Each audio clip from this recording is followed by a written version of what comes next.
নামটা একটু বলেন প্লিজ। আমার নাম আখি। আখি, বয়স কত? 21। 21 বছর। আখি, এই এই যে প্ল্যাটফর্ম, এটা সারা পৃথিবীর মানুষ দেখে, মানে বাংলা ভাষাভাষী মানুষ যারা আছে, এবং এটা খুবই মানুষের কাছে খুব জানাশোনা একটা প্ল্যাটফর্ম। তো এইরকম একটা জায়গাতে আপনি সাহস করে আজকে এই গল্পটা বলতে এসছেন। প্রথমে আমি জানতে চাই কেন? আমার উদ্দেশ্য শুধু এটুকুই যে আমি যেভাবে মানুষের হাতে পড়ে বাইরে গেছি, হয়তো আমাদের দেশে থেকে এরকম অনেকেই যায়, এমনকি মানে যাওয়ার পরবর্তীতে যাতে এরকম পরিস্থিতিতে কেউ মুখোমুখি না হয়, বা দেশে থেকে যাওয়ার আগে একটু যাচাই করে যায়, এর জন্যই। খেয়াল রাখবেন যে আখির আগে আমি এরকম বেশ কয়েকটা এপিসোড প্রচার করেছি, যেটা আপনারা ঢাকা এফএমের ইউটিউব চ্যানেলে গেলে কিংবা আমার আরজিকে বিয়া যে চ্যানেলটি আছে ওখানে গেলেও আপনারা পাবেন। মালয়েশিয়া ফেরত এক ভাইয়ের কথা আমরা বলেছিলাম, দুবাই ফেরত নাকি ওমান ফেরত এক ভাইয়ের কথা আমরা ওখানে বলেছিলাম। কিন্তু এই প্রথম কোনো একজন নারী যিনি এভাবে আপনাদেরকে সোশ্যাল মিডিয়াতে নিজেকে ফেস করে স্বেচ্ছায় সজ্ঞানে নিজের কথাগুলো এখানে বলতেছেন, এবং সেদিক থেকে এটা একেবারেই ইউনিক। কজ আসলে আমাদের যে সামাজিকতা, সেই সামাজিকতার প্রেক্ষাপটে এইভাবে আসলে নিজেকে ফেস করে, নিজেকে হাইড না করে নিজেকে প্রেজেন্ট করা, এটা অত্যন্ত সাহসের ব্যাপার, এবং সেই জায়গাটা থেকে উনি আসলে লক্ষ লক্ষ মানুষকে সচেতন করতে এসেছেন। সুতরাং এই পার্সপেক্টিভ থেকে আমরা যেন গল্পটাকে দেখি। তো আগে আমরা শুরু করি একেবারে ছোটোবেলা থেকে, যেখান থেকে বলার আছে। আমরা 1 ভাই 4 বোন, আমি সবার ছোট। আমার বয়স যখন 7 তখন মা মারা গেছে। তারপর আমরা ভাইয়ের কাছে চলে গেলাম, আমি আর আমার সেজো বোন। আপনার বয়স যখন 7 তখন মা মারা গেল। হ্যাঁ। বাবা কি করতেন? বাবা তখন এমনিতে একটা ফ্যাক্সিলিটির দোকান ছিল, আর ভাইয়ের ব্যবসা ছিল প্লাস্টিকের। এটা কি ঢাকার মধ্যেই? হ্যাঁ, ঢাকা। তো ওই ছোটবেলাতে আপনি ঢাকা শহরই দেখেছেন আর কি। কিন্তু আপনাদের আদিবাড়ি, সবকিছু ঢাকাতে। আদিবাড়ি কোথায়? আদিবাড়িটা মানে আপনাদের জন্মস্থান কোথায়? জন্মস্থানে ঢাকাতে, ইসলামবাগ। আপনার বাবার আদিবাড়ি কোথায়? Maybe Bikrampur. Maybe Bikrampur, but আপনি শিওর না। ওকে, ঠিক আছে। তো মা 7 বছর বয়সে মারা গেল। হ্যাঁ। তারপর ভাইয়াদের সাথে আমরা চলে আসলাম, ভাইয়ের কাছে ছিলাম। তো ভাবিটা আর কি একটু অন্য রকম টাইপের থাকাতে তাদের সাথে আমাদের আর কি সবসময় ঝগড়া থাকতো। তারপর বাবা আমাকে আর আমার বোনকে নিয়ে আলাদা হয়ে গেল। তারপরে 6 বছরের মতো ছিলাম আমরা বাবার সাথে। থাকার পর যখন আমার সেজো বোনের বিয়ে হয়ে গেল, তখন বাবা দেখতেছে, তখন আমি ক্লাস 7 বা 8 পড়ি। তখন তারা আমার পক্ষে রান্না বাড়া করা, একটা সংসারের কাজ ধরে রাখাটা সম্ভব না, খুবই ডিফিকাল্ট। হ্যাঁ। তারপরে মানে ফুপু বড়া পড়া সবাই মিলে বাবাকে বিয়ে দিল। তারপরে যখন সৎ মা আসলো, সে খুব ভালো, মানে সৎ বলতে আর কি যা হয়, ভালোর মধ্যেও তো কিছুটা খারাপ থাকেই যায়। তারপরে দেখা যাচ্ছে সবসময় একটু রাগারাগি করতো, আবার মাঝে মাঝে খুব ভালো ব্যবহারও করতো। তারপরে ওনাদের সাথে মানে অত একটা মানে ম্যাচ করা যেত না, উনি আর কি টোটালি সহ্য করতে পারতো না। তখন বাবারে একটু বয়স হয়ে যাওয়াতে ভাইয়ার যে বিজনেসটা ছিল, ভাই ওটার মধ্যে বাবারে নিয়ে গেল। কিসের বিজনেস ছিল? প্লাস্টিকের, মানে যে বোল বালতি হরেক মাল এগুলো আছে না, এগুলো ভাইয়ের নিজস্ব মেশিন ছিল, ওগুলো বানাতো। হ্যাঁ, ওই ইসলামবাগেতে দোকান ছিল, ওটা আর কি মাই তৈরি করে দিয়ে গেছিল। আচ্ছা আচ্ছা। তারপর ওইখানে নিয়ে গেল বাবারে। দেখা যাচ্ছে সবাই মালগুলা দিত, বাবা ওদিকে টাকাগুলো আর কি সে নিজে উঠায় আনতো। আচ্ছা। তো ওইখান থেকে মানে আমার ওটা পছন্দ হতো না যে বাবা আমার খুব আদর করতো, আর আমি তো সবার ছোট ছিলাম। তো এগুলা নিয়ে খুব ঝগড়াঝাটি হতো। এক পর্যায়ে পার্লারের কাজটা শেখাটা আমার খুব শখ ছিল ছোট থেকেই। আচ্ছা, তো বয়স কত তখন, যখনকার গল্পটা আপনি এই মুহূর্তে বলছেন? কোন ক্লাসে পড়েন? 8-এ। ক্লাস 8-এ পড়েন। ওকে, আমি আবারও বলছি সবাইকে যে আজকের এই গল্পটা এটা খুব গুরুত্বপূর্ণ, একটা সোশ্যাল মেসেজ আছে এখানে। সচেতনতার জায়গাতে উনি যে কথাটা বলেছেন যে ওনার মতো করে যেন কেউ কখনো বিদেশে পাড়ি না জমায়, বুঝতেই পারছেন গল্পটার ধরনটা আজকে একটু খুব সেন্সিটিভ। সেই জায়গাটা থেকে আমি বলবো যে টানবেন না আপনারা, না টেনে পুরো গল্পটা শুনবেন কমপ্লিট মেসেজ পাওয়ার জন্যে। ওকে। তারপর মানে যখন ভাইদের বাসা ছিলাম, আলাদা হওয়ার আগে থেকে মানে পার্লারের কাজটার প্রতি আমার খুব ইন্টারেস্ট ছিল শেখার জন্য। তো বড় পরে সবাই সবসময় না করতো যে মানে পার্লারের মেয়েদের মেবি সবাই খারাপ কমেন্টস করে, আর আমাদের ফ্যামিলিতে সবাই খুব পর্দা করে, একটু ভালোভাবে চলাফেরা করতে, এর জন্য কেউ আর কি সাপোর্ট করেনি পার্লারের কাজটা শেখার জন্য। তো তারপর আর শেখা হলো না। যখন আব্বা বিয়ে করলো, তাদের সাথে ছিলাম, নিজের মতো করে চলতাম, কখনো বাবাও কিছুতে বাধা দেয়নি, আর আম্মা তো সতই ছিল, সেও কখনো কোনো কথা বলতো না। ক্লাসমেট ছিল, একটা ক্লাসমেটের মা একটা পার্লার নেওয়ার পর ও বললো যে আমাদের এখানে আসলে হয়তো কিছুটা কাজ শিখতে পারবা। আর আমার মানে পার্লারের কাজের খুব ইন্টারেস্ট ছিল, তো ট্যালেন্টটা খুব ভালো ছিল, মানে কাজ যে শিখছে আমার কারোর হাতে ধরা কাজ শিখিয়ে দিতে হয়নি, মানে আমি চোখ দিয়ে একবার দেখছি যেটা সেটাই করতে পারছি। তো ওদের পার্লারে যাওয়ার পর 6 মাসের মতো ছিলাম। মানে ওরা মামে ছিল একটু খারাপ টাইপের, মানে পার্লার ছিল নামে আর কি, নর্মালি যেটা মানুষ মনে করে ওরা সেটাই করতো। যখন বুঝতে পারলাম ওই পার্লার থেকে চলে আসলাম। আসার পর বাড়িতেই ছিলাম, থাকার পর মানে একটু ফ্রেন্ডদের সাথে এদিক ওদিক ঘোরাঘুরিতে মানে মন মানসিকতা একটু অন্যরকম হয়ে গেল, কেউ তো কোনো কিছু তো বাধা দেয়ই না। মানে পার্লার আপনার সামহাও ভালো লাগেনি আর কি, সে না, ওই কারণে আপনি- পার্লারটা ভালো লাগেনি, মানে ওদের চলাফেরাটা বা ওদের কাজকর্মটা ভালো ছিল না, হুম। এর জন্য এখান থেকে চলে আসলাম। হুম, তারপর এক রোজার ঈদে নিউ মার্কেটে পার্লারে চুল রিবোল্ডিং করতে গেলাম, ওইখানে একটা আপু বলল যে আপনাদের যদি পার্লারের কোনো মেয়ে জানা থাকে, ফুল বিউটিশিয়ানও যদি হাফ হয় তাতেও চলবে, আমাদের এখানে আসলে আমরা কাজ শিখানি। তখন আমার মাথায় কথাটা টাচ করলো যে আমিও তো কিছুটা কাজ জানি, রাইট। আর নিউ মার্কেটে একটা মানে ওইসব জায়গাতে কাজ শিখতে গেলে অনেক টাকার প্রয়োজন হয়, অন্তত পক্ষে 20 থেকে 30 হাজার টাকা অগ্রিম অ্যাডভান্স করতে হয় কাজ শিখতে হলে। আর যেহেতু সে হাফ বিউটিশিয়ান খুঁজতেছে, আমি কিছুটা কাজ জানি, তাহলে আমি এ জায়গায় একটু কথা বলা দেখি। তারপর উনি বললো যে যদি চেনা পরিচিত কেউ থাকে দিতে পারো। তা আমি বললাম যে আমি কাজ জানি, আমারে রাখবেন। পরে বললো কি কি পারো তুমি? আমি বললাম যে দেখা যাচ্ছে আমাদের ওটা তো এলাকার পার্লার, আর এটা তো মার্কেট সাইড, আমি কাজ ফুলি জানি, মানে মিথ্যে কথা বললাম যে ফুলি জানি, হয়তো আমার এই জায়গাতে রাখে কিছুদিন কাজ শিখাই দিতে হবে, এই জায়গার সিস্টেমটা করা। তো উনি বললো আচ্ছা ঠিক আছে। তারপর ওই জায়গাতে কাজে গেলাম, প্রথম আমার 2500 টাকা বেতনে রাখলো, তার 3 মাস পর আমার স্যালারি করে দিল 9000 টাকা। বাহ, মানে আপনার কাজ দেখে। হ্যাঁ, মানে আমি তো বলেই গেলাম যে আমাদের কাজের সাথে তো মিলবে না, তো আমার যেভাবে দেখা দিয়েছে আমি ঠিক সেভাবেই কাজ করছি। তো 3 মাসের মাথায় বেতন ভালো হলো, প্রায় 6-7 মাসের মতো আমি ওই জায়গাতে কাজ করলাম বেতন বাড়ানোর পরে। বাসা থেকেও কেউ কিছু বলে নাই, যেহেতু ওটা বাইরের এলাকাতে কাজ করতেছি, জি। আর ওইসব জায়গাতে কাজ শেখাটাও ভালো। তারপর যাওয়ার পরে আমার একটা খালতো ভাই ছিল, ওই খালতো ভাই বলতে এদিকে আরেকটা কথা আছে, মানে আমার মার যে বড় বোনটা, ওদের ওই খালার 3টা ছেলের সাথে আমাদের 3 বোনের বিয়ে হয়েছে। ও আচ্ছা। প্রথমে মেজো আপু করছে আর কি, পরে যে আমরা 2 বোন বিয়েটা করছি, বলতে গেলে এটা একটা অ্যাক্সিডেন্ট। মানে হয় না যে মানুষ যে প্রতিনিয়ত একটা কিছুর জন্য দোষারোপ করতেছে, এক পর্যায়ে যে মানুষের মধ্যে কিন্তু একটা জিদ কাজ করে যে না আমি কিছু করতেছি না, প্রতিদিনই আমার দোষ হচ্ছে, তাহলে আমি সেই কাজটাই করি। হ্যাঁ। তো আমার সেজো বোনটা আর কি এরকম কিছু একটা, আর আমার ওই বোনটার খুব রাগ, মানে অত্যন্ত পরিমাণে রাগ, ওরে প্রচুর এরকম টর্চার করা হতো যে ওর সাথে কথা বলবা নেই না সেই না, অথচ কিছুই করতেছে না। তো একদিন কথা কাটাকাটি হওয়ার পরে ও চলে গেল ওই খালতো ভাইয়ের সাথে, ও যাওয়ার পরে সিরিয়াল আসলো আমার, অথচ আমি কিছুই করতেছি না, জায়গাতে তো আমি আমার কাজকর্ম এগুলো নিয়ে বিজি। তারপর আমার সাথে কিছুটা ঝগড়াঝাটি হওয়ার পর ওই খালতো ভাইটা আমার পিছনে 4 বছর ঘুরছে, কিন্তু আমি কোনো কেয়ার করিনি, মানে ওইসবের প্রতি আমার কোনো মাথাই ছিল না, যে পার্লারের কাজ শিখতেছি নিজের মতো করে আছি, এগুলো নিয়ে আমার মাথা ব্যথা। তারপরে আমার সাথে ঝগড়া লাগে, তখন আমি নিউ মার্কেটের কাজটা ছাইড়া দিলাম। মানে কাজে যাওয়ার সময় একদিন বাসের থেকে কথা বলতেছি, ওই জানলা দিয়ে আমার ফোনটা চুরি নিয়ে গেল। তারপর থেকে খুব ভয় পাওয়ার পর আমি আর কাজেই গেলাম না নিউ মার্কেটে। তারপরে 2-3 মাস থাকার পর আমি ওই আমাদের এলাকাতে একটা পার্লারের কাজে লাগলাম 3000 টাকা বেতনে। ওইখানে কাজ করতেছি ভালোই। একটা ঈদের সময়, রোজার ঈদের সময় আমার সাথে আমার খুব ঝগড়া, তো উনি আমার বললো তুই বাসা থেকে বের হয়ে চলে যা। কোন আম্মা? আমার সৎমা যেটা। আচ্ছা। আমি তো বাবার সাথেই থাকতাম, যেহেতু সবার বিয়ে হয়ে গেছে, শত কাপন হোক থাকার জায়গা ওইটাই ছিল। তো উনি আমার একটা থাপ্পড় দিল, তো উনি থাপ্পড় দেওয়াতে বাবা খুব রাগে গেল, আর আমার খুব কষ্ট লাগলো যে আমার মা মারা গেছে, আমি ছোটোতে বড় হয়েছে, হয়তো কোনো ভাই বোন বা বাবার হাতে আমি কখনো মার বা গালি কোনোটা খাইনি, বা কেউ আমার কোনো সময় জোর গলে একটা কথাও বলেনি। তো উনি একটা থাপ্পড় দেওয়া, তো আমি কিছু বললাম না। তারপর আমি আমার খালতো ভাইটারে মানে বললাম যে দেখ আম্মা আমার লোক এরকম করে। ও আমার বললো কি যে তুই চলে আমি তোরে নিয়ে যাম। মানে ওই সময়টা বিয়ে কি সংসার কি এগুলো তখন মাথায়ও নাই। ও বললো যে তুই চলে আমি তোরে নিয়ে যাম। আমি বললাম কই নিয়ে যাবি? কোলায় পর। তারপর যাওয়ার পরে ভালোবাসতেন ওকে? ও ভালোবাসতো, কিন্তু আমার ভিতরে ওর জন্য কোনো ফিলিংস বা কিছু ছিল না ওই মোমেন্টে। মানে ওই মুহূর্তে মানে খুব কষ্ট লাগলো। বোনদের কাছে বললো, ওরা এটা খুব রাগারাগি করবে, আমি চাই না আর কি ঈদের একটা সময় ঝগড়াঝাটি হোক। তো কাউরে না বলতে পারে খালতো ভাইটারে বললাম, বলার পর ও বললো যে চলে। তা আমার মাথায় আর কিছু গেল না, আমিও চলে গেলাম, ওর সাথে কাপড় চোপড় নিয়ে চলে গেলাম। তারপর বিয়ে টিয়ে করলাম, 7 মাসের মতো আলাদা ছিলাম। করে ফেললেন? মানে কাউকে জানালেন না? না, বাবা কেউ না? না, কেউ না।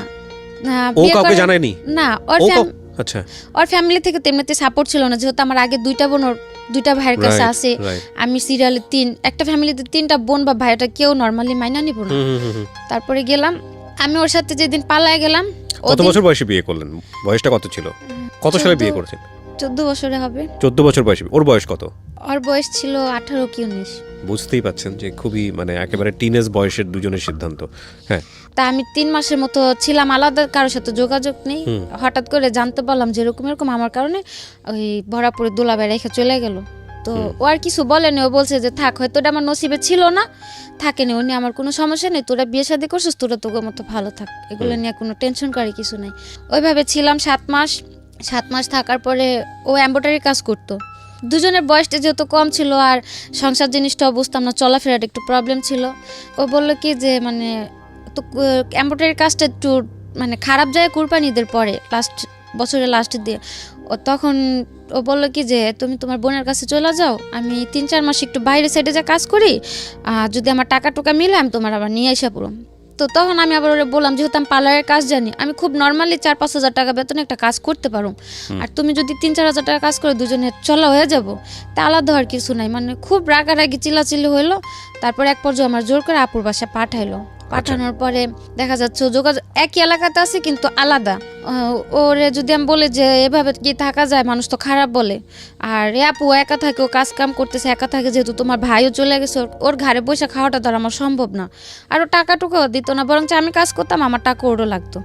তারপরে ও বললো যে দেখো এখন তো আর সংসার করার বয়স না, এটা হচ্ছে একটা স্বাধীনতার বয়স। কে বলছে এটা? আমার হাজবেন্ড। ওকে।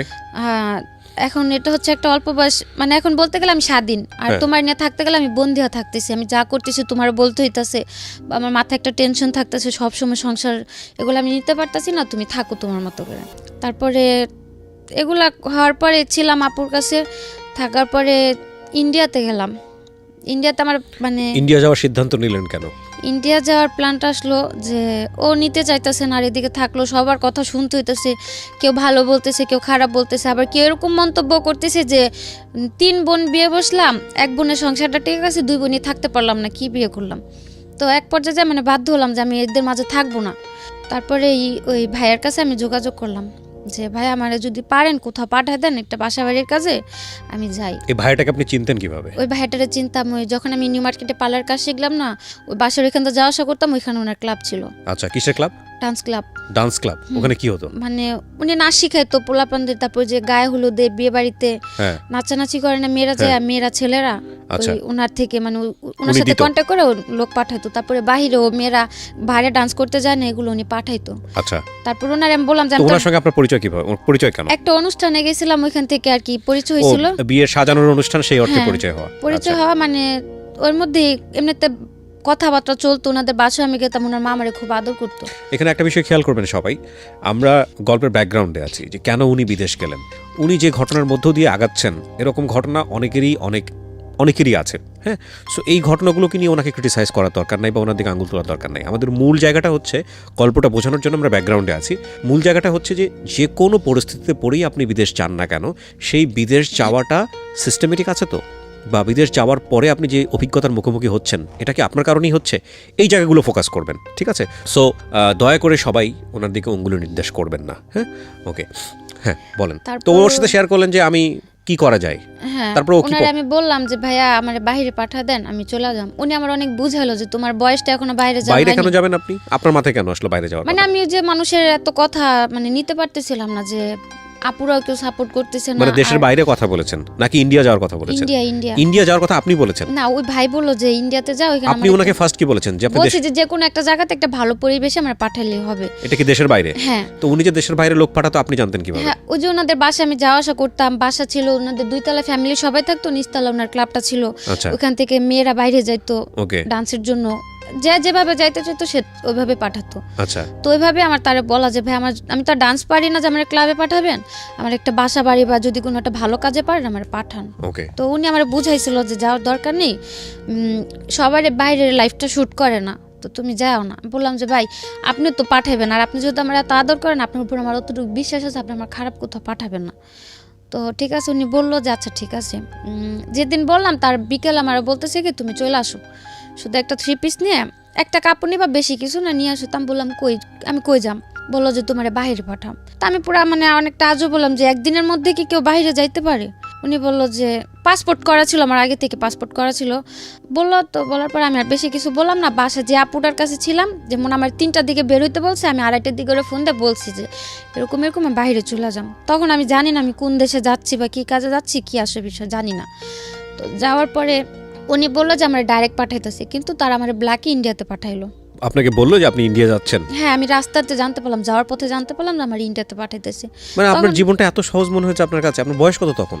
15-16 হবে। 15-16 বছরের বয়সের বাচ্চার কাছ থেকে, তো বাচ্চাই, শিশুই বলা চলে, টিনেজ বয়সের একটা মেয়ের কাছ থেকে এত কিছু এক্সপেক্ট করা আমাদের উচিত হবে না। খেয়াল রাখবেন, দিস ইজ দ্য রিয়েলিটি। এবং জীবনে কখনোই মানে আমার জীবনে যা ঘটে গেছে পুরো দুনিয়াটাই এরকম এভাবে জাজ করার কোনো দরকার নেই। ও যা করেছে 15 বছর বয়সে বা ওর জীবনে যেটা হয়েছে সেটা যে আরেকটা 15 বছর মেয়ের জীবনে হবে না সেটাও মনে করার কোনো দরকার নেই। এখানে খেয়াল রাখবেন এটা ওর জীবনের জন্য সত্য। যে কোনো ঘটনাই হোক না কেন, যেটাই হোক না কেন, ও দেশের বাইরে যাওয়ার জন্য ট্রাই করেছে, যার মাধ্যমেই হোক না কেন, সেটা সে ভুল করেছে না শুদ্ধ করেছে সেই জাজমেন্টে যাওয়ার দরকার নাই, কারণ এরকম ব্যাকগ্রাউন্ড অনেকেই আছে বাংলাদেশে। ঠিক আছে, ওর ফ্যামিলির সাপোর্টটাও ছিল না, এগুলো আমাদেরকে চিন্তা করতে হবে। ওকে, তো আপনাকে যাওয়ার পথে বললো যে আপনি ইন্ডিয়া যাচ্ছেন, তো ইন্ডিয়াতে গিয়ে আপনি কি করবেন? মানে তখন তো আমি মানে বললাম যে আমি তো ইন্ডিয়া যাওয়ার কথা বলিনি, বাংলাদেশ আর ইন্ডিয়া কতটুক দূর, আর কেউ কি কাজের জন্য বা টাকার সন্ধানে কি কেউ ইন্ডিয়াতে যায় নাকি?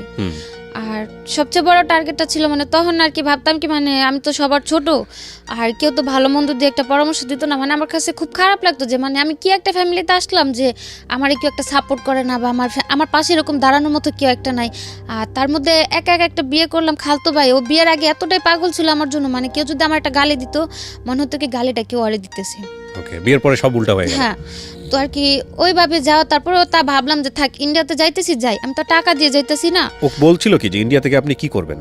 বলছে আমি যে কাজ করতে চাই আমার দুই কাজই করাবে। আপনার কি প্ল্যান ছিল, আপনি কি কাজ করবেন? আমি টার্গেট ছিল যে যেহেতু আবার আমাদের বাসাতে পাওয়ার মেশিন তারপর ফুড মেশিনগুলো ছিল, তো আমি ওগুলা চালাতে পারতাম, তারপর পার্লারের কাজ পারতাম, বাসা বাড়ির কাজে দিলাম তাও করতে পারতাম, যেহেতু মা ছিল না, ছোট থেকে সংসারের কিছুটা কাজ করে আমার অভিজ্ঞতা ছিল।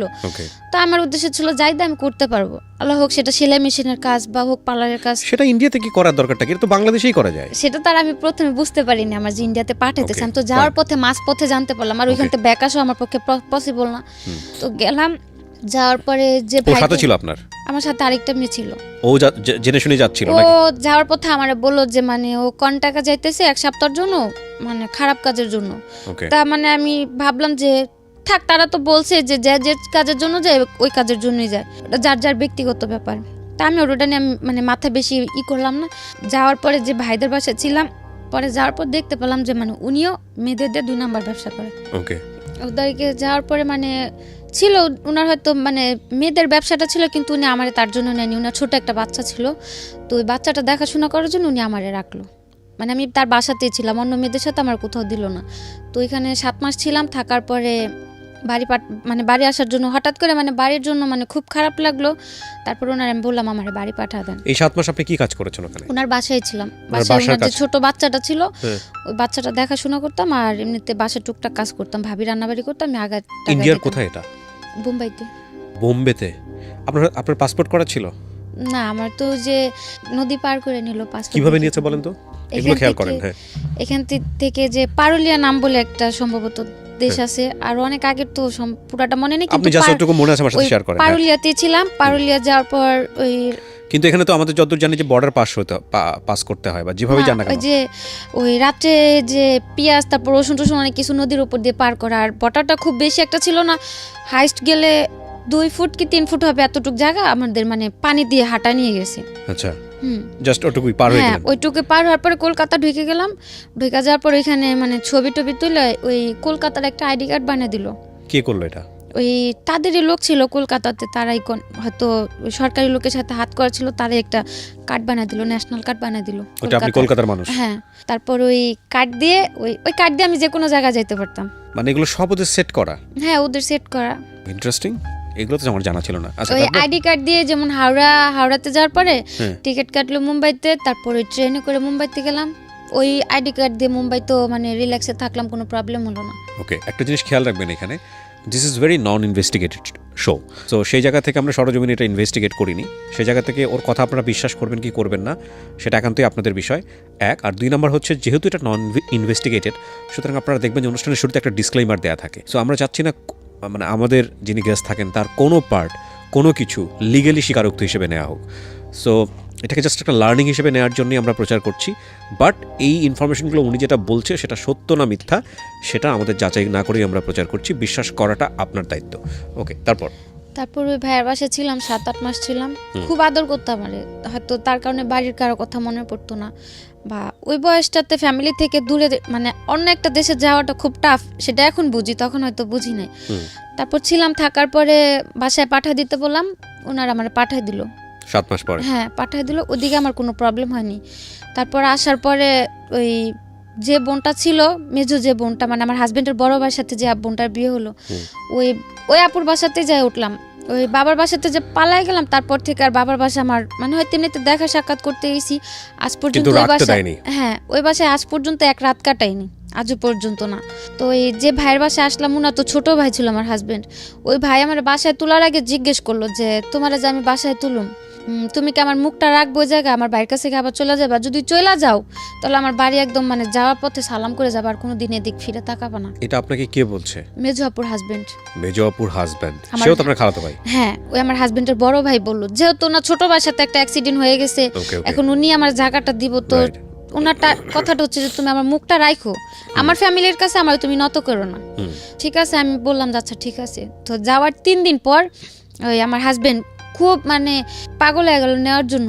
তারপর অনেকদিন পরে দেখেছে। হ্যাঁ, তারপরে আমি বললাম যে আমি একা তোমার কাছে যাইতে পারো না, যদি তুমি তোমার ভাই বোন নিয়ে আসে আমার নিয়ে যেতে পারো, আমি যাম, আমি একা যাইতে পারো না। তারপরে ওর যে বড় 2টা বোন ছিল, বড় 2 বোন ওই ভাইরে বুঝাইলো যে থাক, বিয়ে শাদী করছে, সংসার করে খেতে পারলে আঙ্গ কি, হয়তো এখন যদি আমরা না করি পরবর্তীতে এগুলো নিয়ে একটা পর্যায়ে আঙ্গ দোষারোপ করবো, তার চেয়ে থাকুক না, সমস্যা কি। তো সবাই রাজি হওয়ার পরে গেলাম আমি ওর কাছে। আমি আমার ননাসের সাথে এক বাসাতেই ছিলাম, যে দূরে থাকলে হয়তো আবার একটা আকাম কুকাম করবো, তাই আপারা ওদের সাথেই রাখলো যে যাক ছোট মানুষ দুজন। আপনাকে জিজ্ঞেস করলো না আপনি 7 মাস কই ছিলেন? হ্যাঁ, সবাই জানতো তো। আচ্ছা, যাওয়ার পর সবাই জানতে বললো না, যেহেতু আমি 7টা মাস বাড়ি থেকে নিখোঁজ। কিন্তু সন্দেহ হওয়ার কথা না, আপনি এই ধরনের একটা কাজে বাইরে। যেহেতু আমি ভালো হালে ছিলাম, সবার সাথে কন্টিনিউ যোগাযোগ হতো। আপনার হাজবেন্ড আপনাকে বিশ্বাস করেছে? হ্যাঁ করেছে। আর যে ভাইয়ের বাসা ছিলাম, আমাদের বাসার পাশে তার বাসা ছিল। ইন্ডিয়াতে? বাংলাদেশে, মানে বাংলাদেশে তো তাদের বাড়ি আছে। ওই ভাইয়া বাঙালিই ছিল। ওকে। মানে আমাদের বাসা থেকে হাইস্ট গেলে 10 থেকে 15 মিনিট তাদের বাসা। ওকে। আর কিন্তু এখানে আপনি বলছেন যে মুম্বাইতে আপনি ছিলেন? হ্যাঁ, মুম্বাইতে তারা এখান থেকে ওইখানে যা ব্যবসা করতেছে, বাংলাদেশ থেকে ওখানে যা শিফট হয়েছে।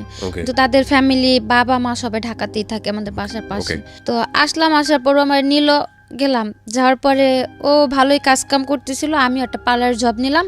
তার মধ্যে দিয়ে যে বাইরে ছিলাম, বা ও যে তার স্বাধীনতা দরকার ছিল, ওর মধ্যে সে ওই যে ইয়াবা টিয়াবা এগুলোর মধ্যে জড়াই গেল আমার হাজবেন্ড। তো আমি যখন গেলাম তখন তার জানতাম না। যাওয়ার পরে মানে 2-1 দিন পরে মানে ওইসব নেশাগুলোতে ধরে। তারপর খুব মানে ই করতো, আমি বুঝাইতাম যে তোমার তো এটা একটা বয়স না নেশা পানি করার, যেহেতু আমিও খুব ছোট ছিলাম, বোঝানোর মতো আমার তেমন একটা জ্ঞান ছিল না। তারপর খুব বুঝাইতাম। একটা পর্যায়ে দেখা গেল রুমের ভিতরে এগুলা করতো। আচ্ছা, করতো তো ভালো কথা, ও তো ইয়াবা খেলে তো সারা রাত ঘুম আসে না, ও তো খাইতো পারতো, সাথে আমারও খাওয়াতো। যেহেতু ও সারা রাত জায়গা থাকবো, আমি ঘুমায় থাকুম, কি করব, জাগ না থাকলে তো দুজনে বসে বসে কথা বলতে পারবো। তো গেল এরকম করতে করতে, যখন মানে একটা না মাঝে মাঝে দেখা গেত বাধ্য করতো, যখন মানে খুব জড়াজড়ি করতাম, তখন বলতাম যে যদি আর একবার কিছু বলো তাহলে হয়তো আমি তোমার আপুরে ডাক দেবো, পাশের রুমেই আছে, বেশি দূরে নেই। বা মাঝে মধ্যে দেখতাম যে আমি ঘুমাই গেলে সারা রাত তো একা একা বসে থাকে, ফোর্স করতেছে খুব ভাবে, তখন হয়তো ওর সাথে আমার ওইগুলো তো জড়াই নিত। আচ্ছা। তো এক পর্যায়ে যখন মানে খুব গভীরভাবে এগুলো করলো, মানে কন্টিনিউ চলে, প্রতিদিনই ঘরের ভিতরে এগুলো চলে, কোনোভাবে স্টপ করতে পারতেছি না। আস্তে আস্তে মানে ওর ব্যবহার আচরণ খুব খারাপ হয়ে গেল। মানে বলতে গেলে এক প্রকার মানুষ বলে না নেশাখোরের ব্যবহার আর কি থাকতে পারে, ওইরকম হলো। তারপরে আবার ঝগড়া লাগলো। ঝগড়া লাগার পরে এবার আমার বোনেরাই বললো যে ওর কাছে রাখবো না। তখন বাসায় টুকটাক সবাই জানলো যে নেশা পানি করে, কাজ কাম ঠিক মতো করতেছে না, আবার আমি কাজ করতেছি, সেই টাকাগুলো নিয়েও নেশা করতেছে। তারপর আপুরা আমার নিয়ে আসলো। আসার পর 7 মাস ছিলাম বোনেদের কাছে। ওই 7 মাসই প্রতিদিনে আমি ওরা ফোন দিয়ে বুঝাইছি যে আসো, তুমি একটা কাজ কাম করো, আমিও করি। যেহেতু আমার মা নাই, আমার থাকার মতো একটা জায়গাও নেই ওরকম, বা আমার কেউ সাপোর্ট করারও কেউ নাই। আর কিছুদিন পর পর এরকম এক হইতেছি, আবার দূরে যাইতেছি, বোনের কাছে এসে থাকতেছি, এগুলো তো ওরাও ডিস্টার্ব হইতেছে, আমার সাথে খুব খারাপ ব্যবহার করতেছে। আজকে আমার মা থাকতো, তুমি আমার ফেলা দিছো, আমার মা আমার আগলায় নিত, কিন্তু আমি তো সে সাপোর্টগুলো কোথাও পাইতেছি না। বোনেদের কাছে টাকা দিয়ে থাকতেছি, কিন্তু ওরা খুব খারাপ ব্যবহার করে, উঠতে বইতে কথা শুনতে হয়। তো খালি হাসতো আর বলতো কি যে এক সময় তোর পিছনে আমি খুব ঘুরছিলাম, 3-4 বছর আমি তোর পিছনে পাগলের মতো ছুটছি, কিন্তু তুই আমার কোনো মূল্য দেস নাই, এখন আমি সে প্রতিশোধ নিচ্ছি। হ্যাঁ, এখন সেগুলোর প্রতিশোধ এগুলা। তাই আমি বলতাম যে প্রতিশোধের কি আছে, তখন তার আমি তোমার এমন না যে বলছি যে হ্যাঁ আমি তোমার ভালোবাসি এই সেই বলে তার আমি পিছনে ঘুরে নি, তোমার ভালো লাগছে তুমি ঘুরছো, কিন্তু তখন তো তোমার সাথে আমার সম্পর্ক ছিল না। যখন থেকে সম্পর্ক তখন পর্যন্ত তো আমি যথেষ্ট চেষ্টা করছি যে সম্পর্কটা টিকা রাখার জন্য, সংসারটা জোড়া রাখার জন্য, তখন তার আমি খারাপ কিছু করিনি। ও শুধু হাসতো আর এই কথাটাই বলতো, মনে করো না এখন তোমার রাত আমার দিন। তো এক পর্যায়ে যে মানে খুব খারাপ লাগলো যে ওর জন্য আমার সেজ বোনের সংসারটা ভেঙে গেল। ওর জন্য আমি বোনদের কাছে বারবার ছোট হইতেছি, আর ওরও আমি কোনোভাবে বুঝার সংসারটা ঠিক করতে পারতেছি না। তো যাক, আমার কারণে যেহেতু আমার বোনটার লাইফটা নষ্ট, আজও পর্যন্ত ও বিয়ে করেনি। সেজো আপুর কাছে থাকে, কাজ করে, সেজো আপুর কাছে থাকে। তো মাঝে আবার একটু কথা রয়ে গেছে যে ভাইয়ের দোকানে যে বাবা ব্যবসাতে ছিল না, ভাই মাঝে স্ট্রোক করলো, বাবারে বের করে দিল ভাইয়ের দোকান থেকে। তারপর বাবা রিক্সা চালাতো, তারপর এদিকে বাবা রিক্সা চালায়, দ্বিতীয় দিকে সেজো বোনের সংসারটা আমার জন্য ভেঙে গেল। মানে এদিকে হাজবেন্ডও খারাপ ব্যবহার করতেছে, আর আমি তখন কাজ করতাম 5-6 হাজার টাকা বেতনের একটা কাজ করতাম, আমার তো সম্ভব হতো না সবারই হেল্প করার জন্য। তো একটা পর্যায়ে যে আমি খুব করলাম যে থাক, আমি তো আমার নিজের লাইফটা সেটেল করতে পারলামই না, তো আমি বাইরে চলে যাই, যাই হয়তো যদি আমি একটা ভালো বেতনে কাজ করতে পারি, আমার বাবার একটা ছোটখাটো দোকান দিয়ে দিলাম, আর আমার সেজো বোনটার কিছু টাকা খরচ করলে হয়তো ওর একটা ভালো জায়গায় বিয়ে শাদী দেওয়া যাবে। উদ্দেশ্য কিন্তু মহৎ, উদ্দেশ্য মহৎ। হ্যাঁ, আমি চলে যাই, যেহেতু আমি সবার ছোট, আর আমার সেজো বোনটা মানে ছোট বলতে কি, মানে আমরা যে 4-5 ভাই বোন, মানে সবার মধ্যে আমি বলতে গেলে একটু কঠোর, মানে আমি যে কোনো জায়গায় যে কোনো পরিস্থিতিতে নিজের তৈরি করে নিতে পারি, কিন্তু আমার যে সেজো বোনটা খুবই মানে নরম, বলতে গেলে খুবই নরম। ও কারোর সাথে দুটা কথা বলতে গেলে একবার জায়গায় 10 বার চিন্তা করে কথা বলে। তো সে জায়গা থেকে আমি ভাবলাম যে যদি আমি বাইরে চলে যাই, আমার দ্বারা যদি আমার বাবাটা একটু ভালোভাবে থাকতে পারে, আর আমার বোনটারও বিয়ে হয়ে যায়, তো এগুলো টার্গেট করে আমি ওই ভাইয়ের কাছে আবার গেলাম। যাওয়ার পর বললাম যে ভাইয়া, আমি ইন্ডিয়া সব ছোটো কোনো জায়গায় যাবো না, আমার অন্য কোনো একটা ভালো জায়গায় পাঠান, যাতে আমি আমার ফ্যামিলিটার জন্য অন্তত কিছু করতে পারি। আমি আমারই নিয়ে চিন্তা করি না, কারণ আমি একা সবার ছোট মানুষ, আমি একটা মানুষ, আমি হয়তো মানুষের বাসায় কাজ করে খেলেও খাইতে পারুম, হয়তো আমি আমার বাবাটার আর বোনটার লাইফটা যদি সেটেল করে দিতে পারি, তাহলে হয়তো আমার কাছে নিজে খুব ধন্য মনে হইব। তো তারপর উনি বললো যে আচ্ছা ঠিক আছে, পাসপোর্ট দিয়ে যায়, আমি দেখি। তো দিয়ে আসলাম পাসপোর্ট দিয়ে আসার 1 মাস পরে ওই শবে-বরাতের দিন আমারে ফোন করলো যে আমার পাসপোর্টে ভিসা লাগছে মালয়েশিয়ার। তো আমি জিজ্ঞেস করলাম কি কাজ মালয়েশিয়ার, পরে বললো যে তুমি মালয়েশিয়া যে পার্লারের কাজ করতে পারবা। তা আমি বললাম যে আচ্ছা ঠিক আছে। তারপরে আমি বাসা সবারে ওই শবে-বরাতে নামাজের পরে, মানে আমার ফোনেও ছবি পাঠাইছিল যে মালয়েশিয়ার ভিসা আসছে, ওই ছবিটা সবাই দেখালাম যে এরকম মালয়েশিয়া চলে যাম। তারপর সবাই খুশি যে এই মালয়েশিয়া যাও কি এই ভাইয়ের মাধ্যমেই? এই যে ভাই পার্লারে কাজ করতো? না, ওই যে ক্লাবে ছিল যে ভাইটা আপনাকে ওই আপনি ক্লাবে পরিচয় হলেন, যে আপনাকে ইন্ডিয়া পাঠিয়েছিল একটু আগে, সেই ভাই। ওকে। তার 15 দিন পর আমার টিকিট আসলো। তো আপনি ওই ভাইকে বিশ্বাস করলেন কিভাবে? আপনাকে এর আগে পাঠিয়ে দিল ইন্ডিয়াতে, এরকম একটা জায়গায়। ইন্ডিয়াতে পাঠালো, তখন তো আর তাদের পরিবেশটা খারাপ ছিল, কিন্তু আমার সাথে তো আর কেউ খারাপ কিছু করেনি, আমি তো ভালো কাজ করলাম। আচ্ছা। সেজন্য ট্রাস্টটা ছিল, যেহেতু খারাপ পরিবেশে তো মানুষ ভালো কাজ করেছে আমার সাথে তো কোনো অত্যাচার বা খারাপ কিছু হয়নি। ওই বিশ্বাসে আমি বললাম যে ভাই আমার আবার কোথাও পাঠায় দেন, কিন্তু আমি ইন্ডিয়া এসব জায়গায় কোথাও যাব না। ওকে। পরে ভিসা আসলো 2017 জুনে। আপনি টাকা দিয়েছিলেন? না, আমার কোনো টাকা লাগেনি। টাকা ছাড়াই ভিসা? হ্যাঁ। কোথায়, কোন দেশে? মালয়েশিয়াতে। ওকে। পাসপোর্ট করা ছিল আপনার? হ্যাঁ, পাসপোর্ট আমার করা ছিল। তারপর ওই 18 তারিখে বললো যে জুনের 1 তারিখে প্রথম ফ্লাইটটা ছিল, জুনের 1 তারিখে। পরে আমার ফোন দিয়ে বললো যে এরকম জুনের 1 তারিখে তোমার ফ্লাইট, হ্যাঁ তোমার শপিং কিছু করা লাগলে তুমি করে নাও। তা আমি বললাম যে আমি শপিং করবো, আমার কাছে টাকা টুকা নেই, যদি কিছু নিতে হয় ওনাদের বলেন আমার টাকা দিয়ে নিতে, আমি যাওয়ার পর কাজ করলে আমার বেতন কাইটা রেখে দিব। কিসের কাজ ছিল? বলছিল পার্লারের কাজ। ওকে। তারপরে আমারে 10,000 টাকা দিছিল। তো যাওয়ার জন্য আমি একটা লাকেজ বা টুকটাক কিছু শপিং করলাম যে যাওয়ার জন্য। তারপর 1 তারিখে ফ্লাইট ছিল, 1 তারিখে আমি বেরোলাম। আমারে বললো মানে 9টা ফ্লাইট ছিল, অন্তত 3 ঘন্টা আগে তো এয়ারপোর্টে যে উপস্থিত থাকতে হয়। তো তারা আমারে বললো কি যে 7টার দিকে তুমি রুম থেকে বেরোবো। তো 7টার দিকে বেরোয় তো আর ওই 9টার ফ্লাইটে যা পৌঁছানো সম্ভব না, রমজানের মাস, রাস্তাঘাটও মানে ট্রাফিকের প্রবলেম থাকে। তারপর অর্ধেক পথ যাওয়ার পরে তারা বললো যে তুমি যা পৌঁছাতে পারবে না, টিকিট এটা ক্যান্সেল হয়ে গেছে, তুমি বাসায় চলে যাও, আবার অন্য কোনো মানে ফ্লাইটে যেতে হবে, অন্য কোনোভাবে টিকিট করতে হবে। তারপর যাওয়ার পরে জুনের 18 তারিখ আমার কনফার্ম ফ্লাইট হলো। 2017? তারপর 2017-তে জুনের 18 তারিখে আমি মালয়েশিয়াতে গেলাম। যাওয়ার পর 2-3 দিন রেস্ট করতে দিল। যাওয়ার পরে কোথায় উঠলেন? যাওয়ার পর যে ভাইয়ারা নিল তাদের বাসায় নিয়ে গেল। বাঙালি? হ্যাঁ। আচ্ছা। তারপর ওনাদের বাসায় গেলাম, যাওয়ার পরে আমি গেছিলাম, আমার সাথে আরও 2টা ফ্যামিলি, মানে আমার তো ট্যুরিস্টই নিছিল প্রথমে। তারপর গেলাম, যাওয়ার পর আমার মানে ট্যুরিস্টে নিল, আমার যেমন আমার ওয়াইফ বানালো, আমার সাথে আরেকজনের হাজবেন্ড বানালো, এরকমভাবে 3টা ফ্যামিলি গেলাম আমরা।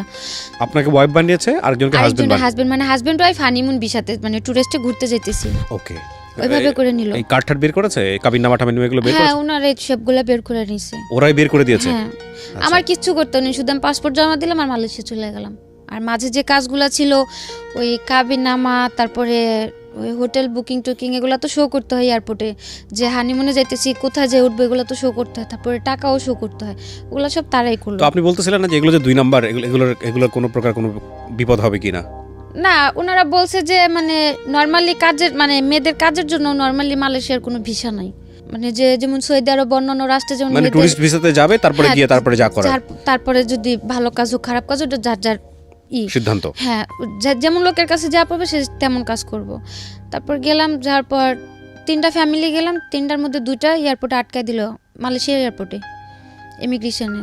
তো আমাদের কোনো প্রবলেম হয়নি, আমরা বের হয়ে গেলাম।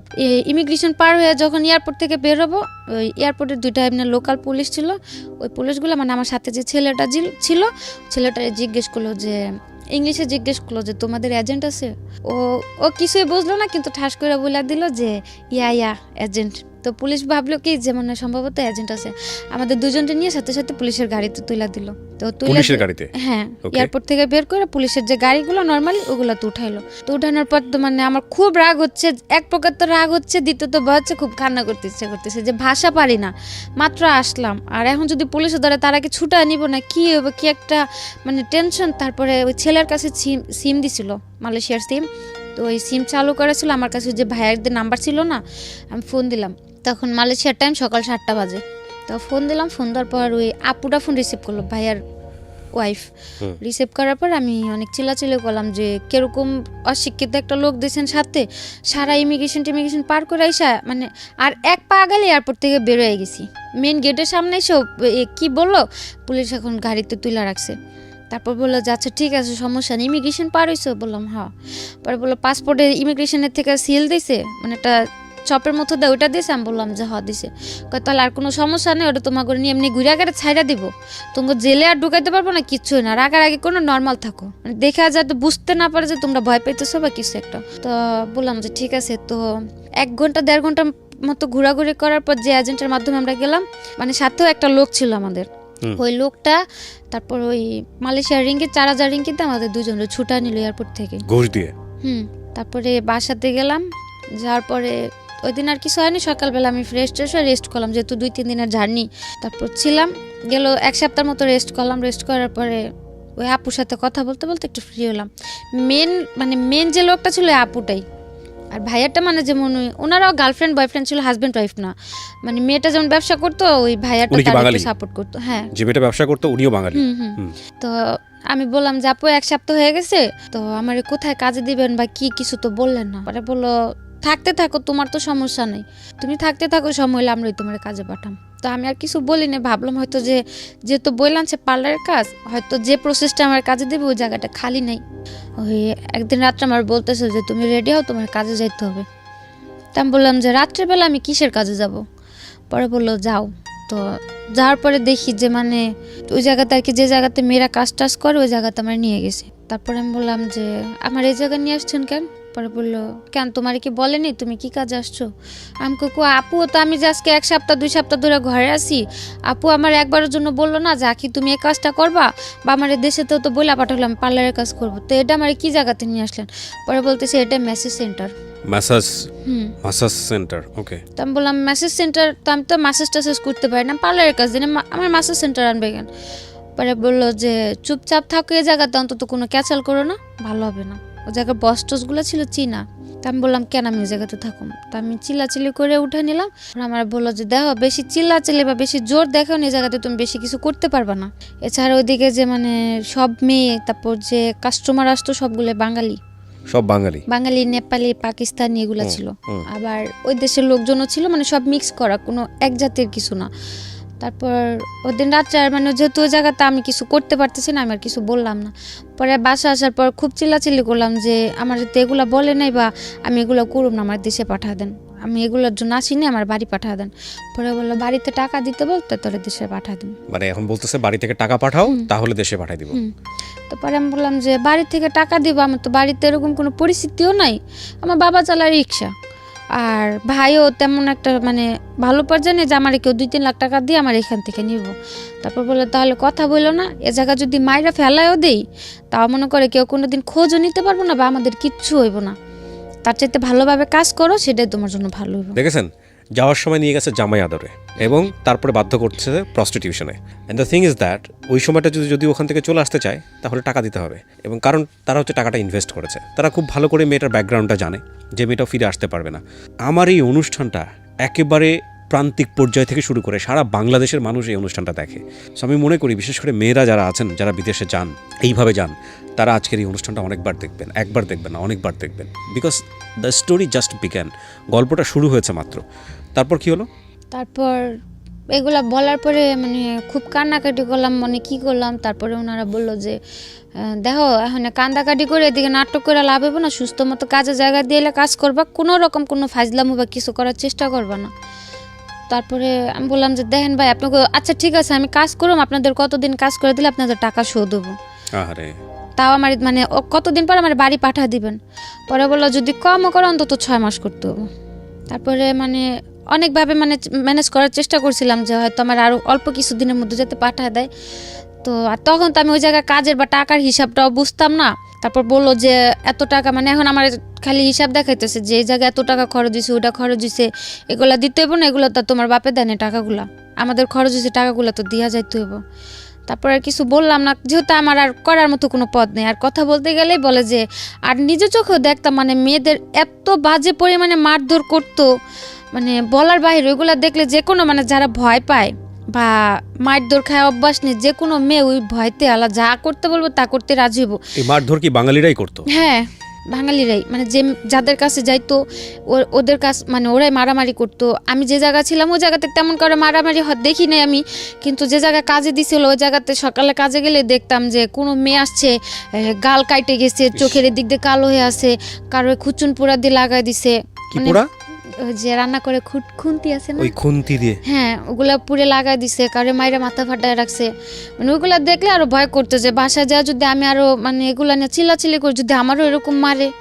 আর আমি যে হালে আছি, আমি তো বাড়িতে ফোনটা যদি এগুলা বলি বা দেখে তো ডাইরেক্ট মানে মানে খুব খারাপ পর্যায়ে চলে যাবো, ওরা কিছু করতে পারবো না, বাড়িতে একটা টেনশন থাকবো। আর শুধু শুধু টেনশন দিতে তো লাভ নেই। এমন হতো আমি বললো টাকা দিয়ে আমার নিতে পারবো, তাহলে হয়তো আমি জানাইতাম, যেহেতু আমার কোনো দিকই নাই। আর ওগুলো দেখে খুব ভয় করতো, এর জন্য মানে কাউরে কিছু বলতাম না, আমি চুপচাপ কাজ করতাম। প্রথম মাস গেল, যাওয়ার পরে মানে কাজ করলে খুব আদর করতো, বা যদি বলতাম যে আপু খুব খারাপ লাগতেছে বা অসুস্থ, আমি কাজে যেতে পারবো না বা কাজ করার মতো পরিস্থিতিতে নাই, তাইলে মানে খুব বাজে ব্যবহার, চিল্লাচিল্লি, বাজে বাজে কথা। তো ওই সব ভয়তে কাজ হয়ে গেতাম না। আমার ব্যাগের মধ্যে সব সময় ব্যথার জ্বরের এই ওষুধগুলো সবসময় কিনা থাকতো। অন্তত পক্ষে প্রতিদিন কাজে যাওয়ার সময় একটা, মাঝে একটা, লাস্টে একটা, প্রতিদিন 3টা ব্যথার ওষুধ আর 3টা জ্বরের ওষুধ আমার ফিক্সড করা ছিল। তারপরে 1 মাস কাজ করলাম। কাজ করার পরে মানে তারা বাংলাদেশে যেরকম মানুষ ইয়াবা খায় না, ওই মালয়েশিয়াতে ইয়াবা না, কিন্তু ওই যে লবণের মতো কিছু একটা আছে, মানে আইস, ওই ইয়াবার চেয়ে তো মারাত্মক। ওটা যদি একটানা কন্টিনিউ কেউ 6 থেকে 7 মাস মানে ওটা সেবন করে, মানে এতে 100% এতে মানে ওই লোকটা মানে পুরো মেন্টাল হয়ে যাবে। এগুলো খাওয়াতো? হ্যাঁ, ওইগুলো ওনারা খাইতো, মানে ওইগুলা খাইলে মানে প্রচুর পরিমাণে কাজ করা যেত। আচ্ছা, মানে কোনো ব্যথা বা কোনো খারাপ লাগা বা কোনো ফিল আসতো না, কিন্তু কাজ করা যেত প্রচুর পরিমাণে। সো আপনাকে এগুলো খাওয়াতে বাধ্য হ্যাঁ, করতো? তারপরে ওনারা বললো যে এটা খায়া দেখো, তোমার কাজ করতে সমস্যা হবে না, এটা ভালো এই সেই। তারপরে কিছু বললাম না, ওই জায়গার মেয়েরা মানে সবাই কম বেশি এগুলা, তারপর বিয়ার, মদ, সিগারেট, এগুলো সবাই নর্মালি খুব করতো। তো এগুলাতে কিছু তো জড়িত ছিলাম না। তারপরে ওটা একদিন করলো, তারপরে ট্রাই করার পর দেখলাম যে হ্যাঁ, ওটা খায় তো কাজ করলে কোনো রকম কোনো রিয়াকশন হচ্ছে না শরীরে, বা মানে ওনাদের গালিও শুনতে হইতেছে না, আমার কাজ হইতেছে, আমি তো বাড়িই চলে যাম, আমি বেশি কাজ করতে পারলাম আর আরও জলদি দেশে পাঠিয়ে দিব। তো এই হিসাব করে তাদের মতো করে যখন বলতো এটা নিয়ে কাজ করো, ওইভাবে কাজ করতাম, যখন না দিত ওইভাবে কাজ করতাম না। এক পর্যায়ে ওনাদের কথা মতো নিতে নিতে মানে ওটা আমার একটা নেশার মতো হয়ে গেল, এই আইসটা। মানে ওটা ছাড়া আমি এখন থাকতে পারতেছি না। ওহো, মানে নর্মালি কাজ করা আমার পক্ষে সম্ভবই হয় না। আমি কাজের জায়গায় যা দাঁড়াইলেই আমার প্রচুর রাগ উঠা যায়, কেউ কথা বললে মন চায় আমি মাইরা দিই, মানে এরকম পর্যায়ে চলে গেলাম। এখন আমার মানে এখন আর তাদের দিতে হয় না এটা, এখন আমি এটা খুঁজে বেড়াই যে আমার এটা নিতে হবে, নাহলে তো আমি কাজ করতে পারতেছি না। করতে করতে গেল প্রায় 6 মাস গেল। ওই জায়গায় লোকের মাত্রা ছিল, মানে শনিবার আর রবিবার হচ্ছে মালয়েশিয়াতে হলিডে, মানে সাপ্তাহিক ছুটি থাকে। শনিবার অন্তত কমপক্ষে 30টা কাজ করতে হতো, আর রবিবার এমনও দিন যেত, এমনও রবিবার যেত 70টা 80টা এরকম কাজ করতে হতো। আর নর্মালি পার ডে 20টা 15টা 25টা এরকম ফিক্সড করা ছিল। ওখানে কি পরিমাণ মেয়ে, মানে বাঙালি মেয়েরা দেখেছেন আপনি? প্রচুর পরিমাণ, প্রচুর, মানে এক একটা জায়গাতে 15 থেকে 20টা মেয়ে বাঙালি থাকতো। তার মধ্যে আবার 4-5টা, সবারই কি এরকম যে কেউ ইচ্ছাকৃতভাবে করতেছে, কেউ হয়তো যে বাধ্য হয়ে যাওয়ার পরে কাজ করতে করতে যখন মানে টাকার হিসাবটা বুঝা গেছে তখন ইচ্ছাকৃতভাবে করতেছে। হয় না, অনেকে ভাবে না যে হয়তো বাধ্য হয়ে খারাপ পথে যেহেতু চলে আসছি আর কি হবে কাজ করে টাকা নিয়ে যাই, হয় না, ওরকম ভাবে অনেক কেউ আছে। কেউ যেমন আমাদের মতো নতুন গেছে, তার হয়তো কেউ বাধ্য হয়ে মারধর খায় কাজ কাম করতেছে। তারপর যারা এজেন্ট ছিল, এজেন্টেরাও কিছু এজেন্টেরাও কাজ করতো, মেয়েদের দিয়েও কাজ করে। আপনি এই ছেলেটাকে ফোন দিলেন না, যে বাংলাদেশে যে ছেলেটা আপনাকে পাঠালো, ওকে ফোন দিয়ে বললেন না যে তুমি আমাকে জেনে শুনে এখানে কেন পাঠালে? আমি বলছি, উনি বললো যে আমার এগুলা বলে নাই। উনিও বাংলাদেশ থেকে অনেক প্রেশার দিল, প্রেশার দেওয়ার পর ওনারাও বললো যে টাকা পাঠায় দাও, পাঠাই দিই, সমস্যা নেই। Nothing is free. আপনাকে মাগনা ইচ্ছে নিয়ে গিয়ে আপনাকে একটা সুন্দর কাজ দিবে, এটা মনে করার কোনো কারণ নেই। প্রথম কথা হচ্ছে এগুলো ইল্লিগাল। আপনি অবৈধভাবে বাংলাদেশ ছেড়ে অন্য দেশে কেন যাবেন, এটা হচ্ছে প্রথম কথা। এটা তো যাওয়াই উচিত না, তাই না? আর আপনি কাজ জানেন, কাজ পারেন, আপনার তো দেশেই কাজ করা উচিত। তারপরেও যাতে এই ধরনের ভুল না হয় সেই জন্যই এই এপিসোডটা। ওকে, তারপর 6 মাসের কাছাকাছি যখন চলে আসলাম, তখন তো নর্মালি আমিও কিছুটা নর্মাল হয়ে গেছি, যেহেতু আমার 4-5 মাস অভ্যস্ত হয়ে গেছেন, 4-5 মাস যাবত এগুলো করাইতেছে। তখন আমার মাথাও নর্মালি একটা এরকম থিঙ্ক আসলো যে যাক, এ জায়গা তো প্রচুর পরিমাণে কাজ করায়, আর হয়তো আমি যদি তাদের সাথে মানে পয়সা 6 মাসের যেহেতু আমার কন্ট্যাক্ট শেষ হলে যদি আমি তাদের সাথে বৈশা মানে 50-50তে কাজ করতে পারি, হয়তো আমি যে উদ্দেশ্যটা, বাইরে তো আমার যাওয়ার উদ্দেশ্য ছিল টাকাটা, আর বাইরে যাওয়ার আগে মনে করতাম কি যেমন টাকা হইলে সবার ভালোবাসা কিনতে পাওয়া যায়, বাপ মা হোক ভাই বোন হোক সবারটাই পাওয়া যাবে। দেখতাম মানুষ ভালো মন্দ খাইতে পারলে ভালোভাবে কথা বলে, তা আমি তাই ভাবতাম টাকা দিয়ে বুঝি সবার ভালোবাসা আমি কিনতে পারবো। আমি যদি সবাই টাকা পয়সা দেই, সবাই মনে আমার আদর করবো, আমার সাপোর্ট করবো, যে জিনিসটা আপনার চাইল্ডহুডে মিসিং ছিল, হ্যাঁ ছোটবেলায় আপনি পান। হ্যাঁ, আর তারপর যখন মানে যে কোনো জায়গায় এখনো পর্যন্ত যদি কাউরে দেখি না পোলাপান মানে মাদের সাথে চলাফেরা করে, বা মারা যখন বাচ্চাদের আদর করে, মানে এই জিনিসটা ছোট থেকে বুঝি নাই, কিন্তু এখন এটা নিয়ে খুব খারাপ লাগে যে কত মানুষের মানুষ বুড়া হয়ে যায় কিন্তু মানুষের বাপ মার কিছু হয় না। আর আজকে যদি আমার মাটা বাইচা থাকতে হয়তো আমাদের কারো লাইফটা এরকম মানে এরকম ছিন্ন ভিন্ন একটা পর্যায়ে এসে ধারা হইতো না, বা আমারও এই সিচুয়েশনগুলোর মুখোমুখি কোনোদিন হতো না। তো এই জন্য আপনার মনে হয়েছে টাকা ইনকাম করি, টাকা ইনকাম করলাম, যদি সবাই টাকা পয়সা দিতে পারে, সবাই বুঝে আমার একটু আদর করবো, হোক না টাকার বিনিময়ে, তারপর সবার থেকে একটু ভালো ব্যবহার তো আমি পাবো। তো যখন 6 মাস গেল তখন আমি ভাবলাম যে থাক, আমি তো এই জায়গাতে কি খারাপ হালে আছি ভালো হালে আছি তা তো আর কেউ দেখতেছে না, সবাই তো মনে করে আমি খুব ভালো হালে আছি। তো ওনাদের সাথে একটা বসে আন্ডারস্ট্যান্ডিংয়ে যা দেখি যদি আমার টাকা টোকা দিয়ে কাজ করা যায়, আমি আর কিছুদিন কাজ করে বাবার একটা দোকান দিয়ে দিই, আর বোনের জন্য কিছু টাকা ক্যাশ করে আমি বাড়ি চলে যাম। যেহেতু আমার যা হওয়া তা তো হয়েই গেছে, এখন আমি বাড়ি যদি শূন্য হাতে চলে যাই, হয়তো আমার কিছুদিন পরে আবার একটা স্টেপ নিতে হবে, বা দেশে এসে কম বেতনে কাজ করে আরো কথা শুনতে হবে যে 5-6 মাস বিদেশ থেকে আসলাম, কি করলাম, মানে সব দিক দিয়ে চিন্তা ভাবনা করে আমি ওনাদের সাথে বসলাম। একদিন বসার পর বললাম যে আপনারা তো আমার 6 মাসের কন্ট্রাক্ট আনলেন, 6 মাস তো শেষ, তো আমি যদি এখন বাড়ি চলে যেতে চাই বাড়ি পাঠা দিবেন? পরে ওনারা বললো যে যদি চলে যেতে চাও পাঠায় দেন, যদি থাকতে চাও থাকবা, আমাদের কোনো সমস্যা নেই। আর যেহেতু আমি ভয়েই কাজ করতাম, ওনাদের তারা আমার কোনো টর্চার করতে হয় না, বা খারাপ কোনো ব্যবহার ওনার আমার প্রতি কখনো যায়নি। আর আমার খুব আদর করতে এই কারণে, মানে আমার যে জায়গায় কাজে দিছিল ওই জায়গায় কেউ বলতো না আমি যে বাঙালি, কালো হাতে সবাই মনে করতো কি ইন্ডিয়া। তো এই কারণে মানে প্রচুর কাজ হইতো, আর কাজের ওই জায়গায় সবাই অনেক আদর করতো, বস যারা ছিল, এ কারণে আমার ওই এজেন্টগুলো আমার খুব আদর করতো। ওনারাও মানে ওই 6 মাস আমার সাথে ওরকম ভাবে ছিল যাতে আমি 6 মাস পর থাকতে রাজি হই। তারপরে ওনারা খুব আদর করতো, মানে ওনারা আমার এরকম ভাবে রাখছে বা বুঝাইছে যে তুমি যদি থাকো ভালোভাবে থাকবা, এটা সেটা, বা আমিও ছিলাম, দেখলাম তো ভালোই। তারপরে আমি আবার রাজি হলাম যে ঠিক আছে। আপনাদের যে এই ধরনের কাজের মধ্যে জড়িয়ে গেছেন বা করাচ্ছে সবাই, আপনাদের নিয়মিত মেডিকেল চেকআপটা করা হতো, ডাক্তারি চেকআপটা করা হতো? করানো হতো না, ওদিকে ওরকম ভাবে কোনো কাজ করাইতো না, যে মানে কোনো স্বাস্থ্য পরীক্ষা যেটাকে বলে, হ্যাঁ এগুলো করানো হতো না। না না, তো এক ধরনের মানে মৃত্যুকূপ যেটাকে বলে। তো মানে কখনো ডাক্তারের কাছে চিকিৎসা করতে নিয়ে যেত না, কোনো প্রবলেম হলে ওগুলোর জন্য নিয়ে যেত। তারপর ওনার সাথে বসলাম, বসার পর আমি বললাম যে আমার যেহেতু কন্ট্যাক্ট শেষ, আর সো মিউচুয়ালি 50% বা এরকম কোনো কিছু, হ্যাঁ, তো আমি যদি এখন থাকতে চাই আমার কিভাবে রাখবেন? পরে বললো যদি থাকতে চাও বেতনে থাকতে চাও বেতনে থাকতে পারো, আর যদি 50-50তে থাকো তাও থাকতে পারো, যদি যেহেতু কন্ট্যাক্ট শেষ।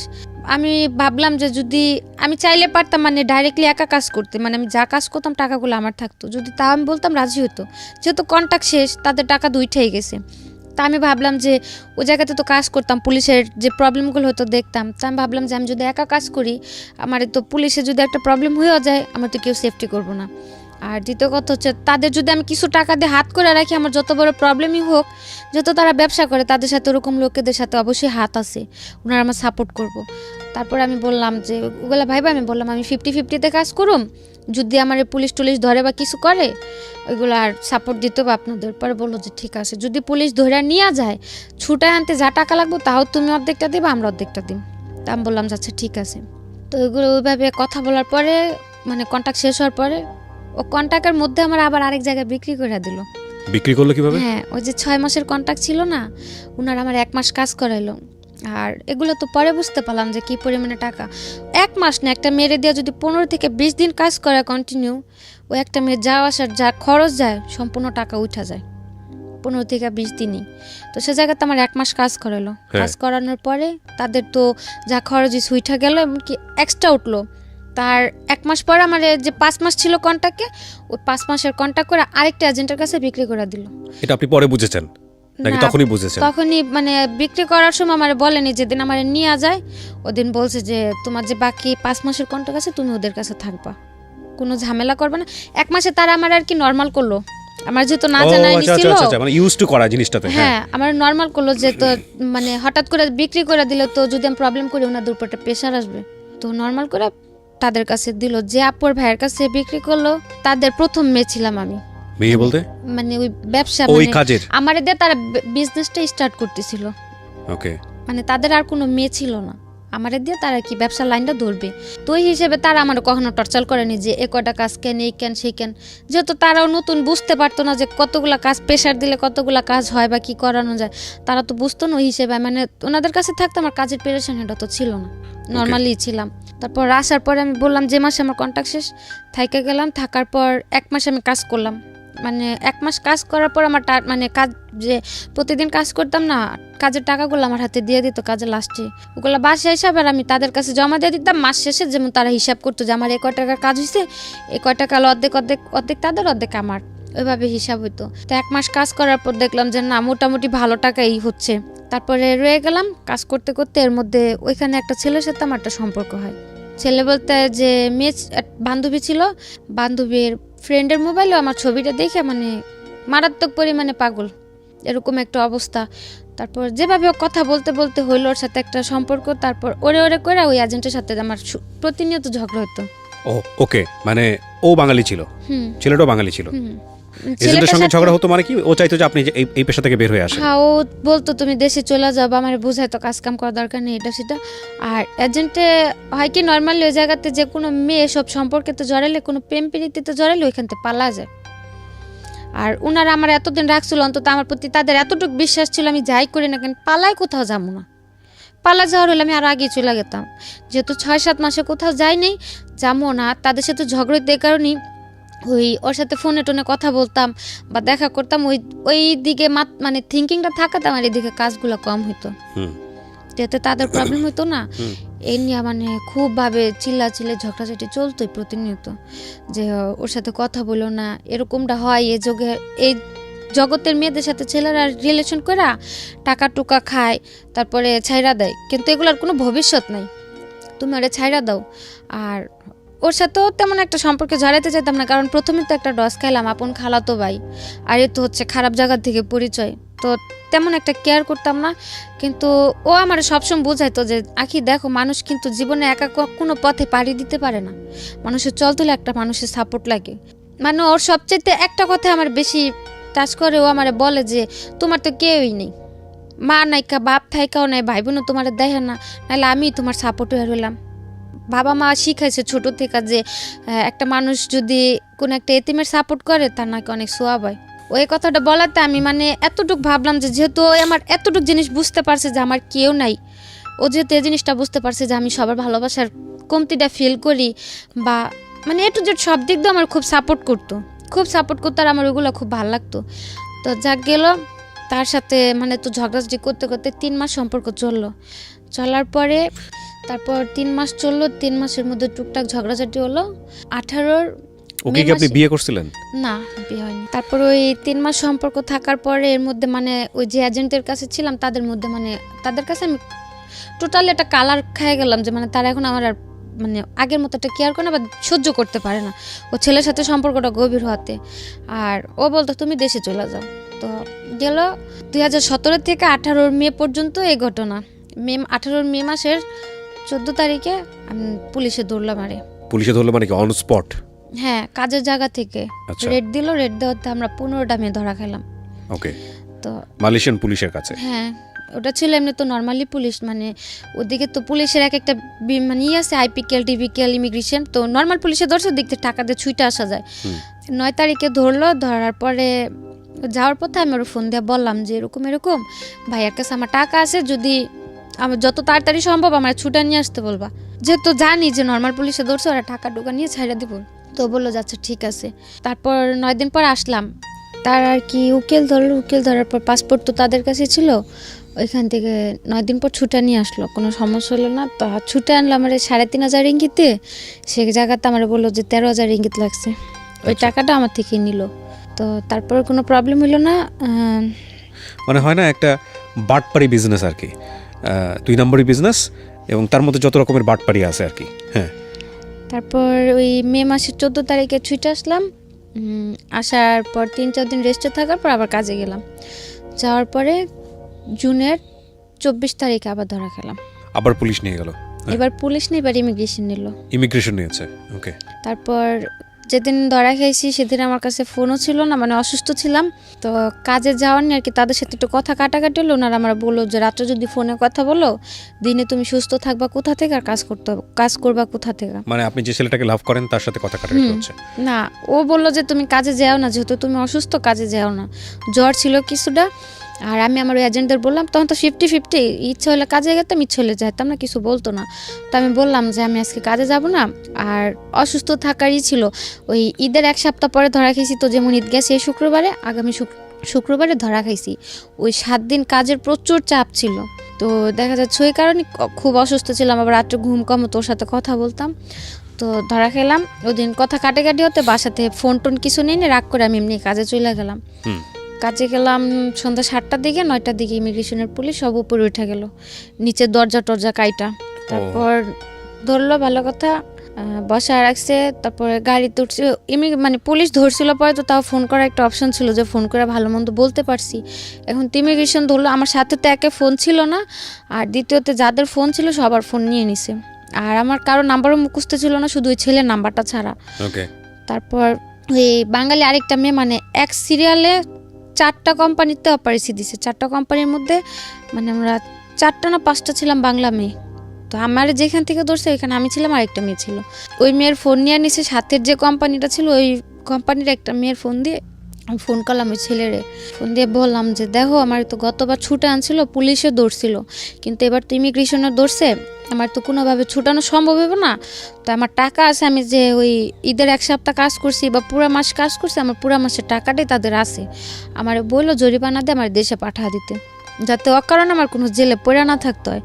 তো বললো যে আচ্ছা ঠিক আছে। মালয়েশিয়ার জেল সম্পর্কে জানতেন না? আগে কোনো আইডিয়াও ছিল না, বা ওরকম কারোর সাথে কথা হয়নি যে জেলটা কিরকম। মানে আপনাদের সবাইকে বলছি যে মালয়েশিয়ার জেল জীবনটা কতটা ভয়ানক হতে পারে, এটার উপর একটা এপিসোড আছে এই চ্যানেলে, এটা ইউটিউব জীবন গল্পের পার্ট নাম্বার 1। তাহলে বুঝবেন যে মালয়েশিয়ার জেল জীবনটা কতটা ভয়ানক।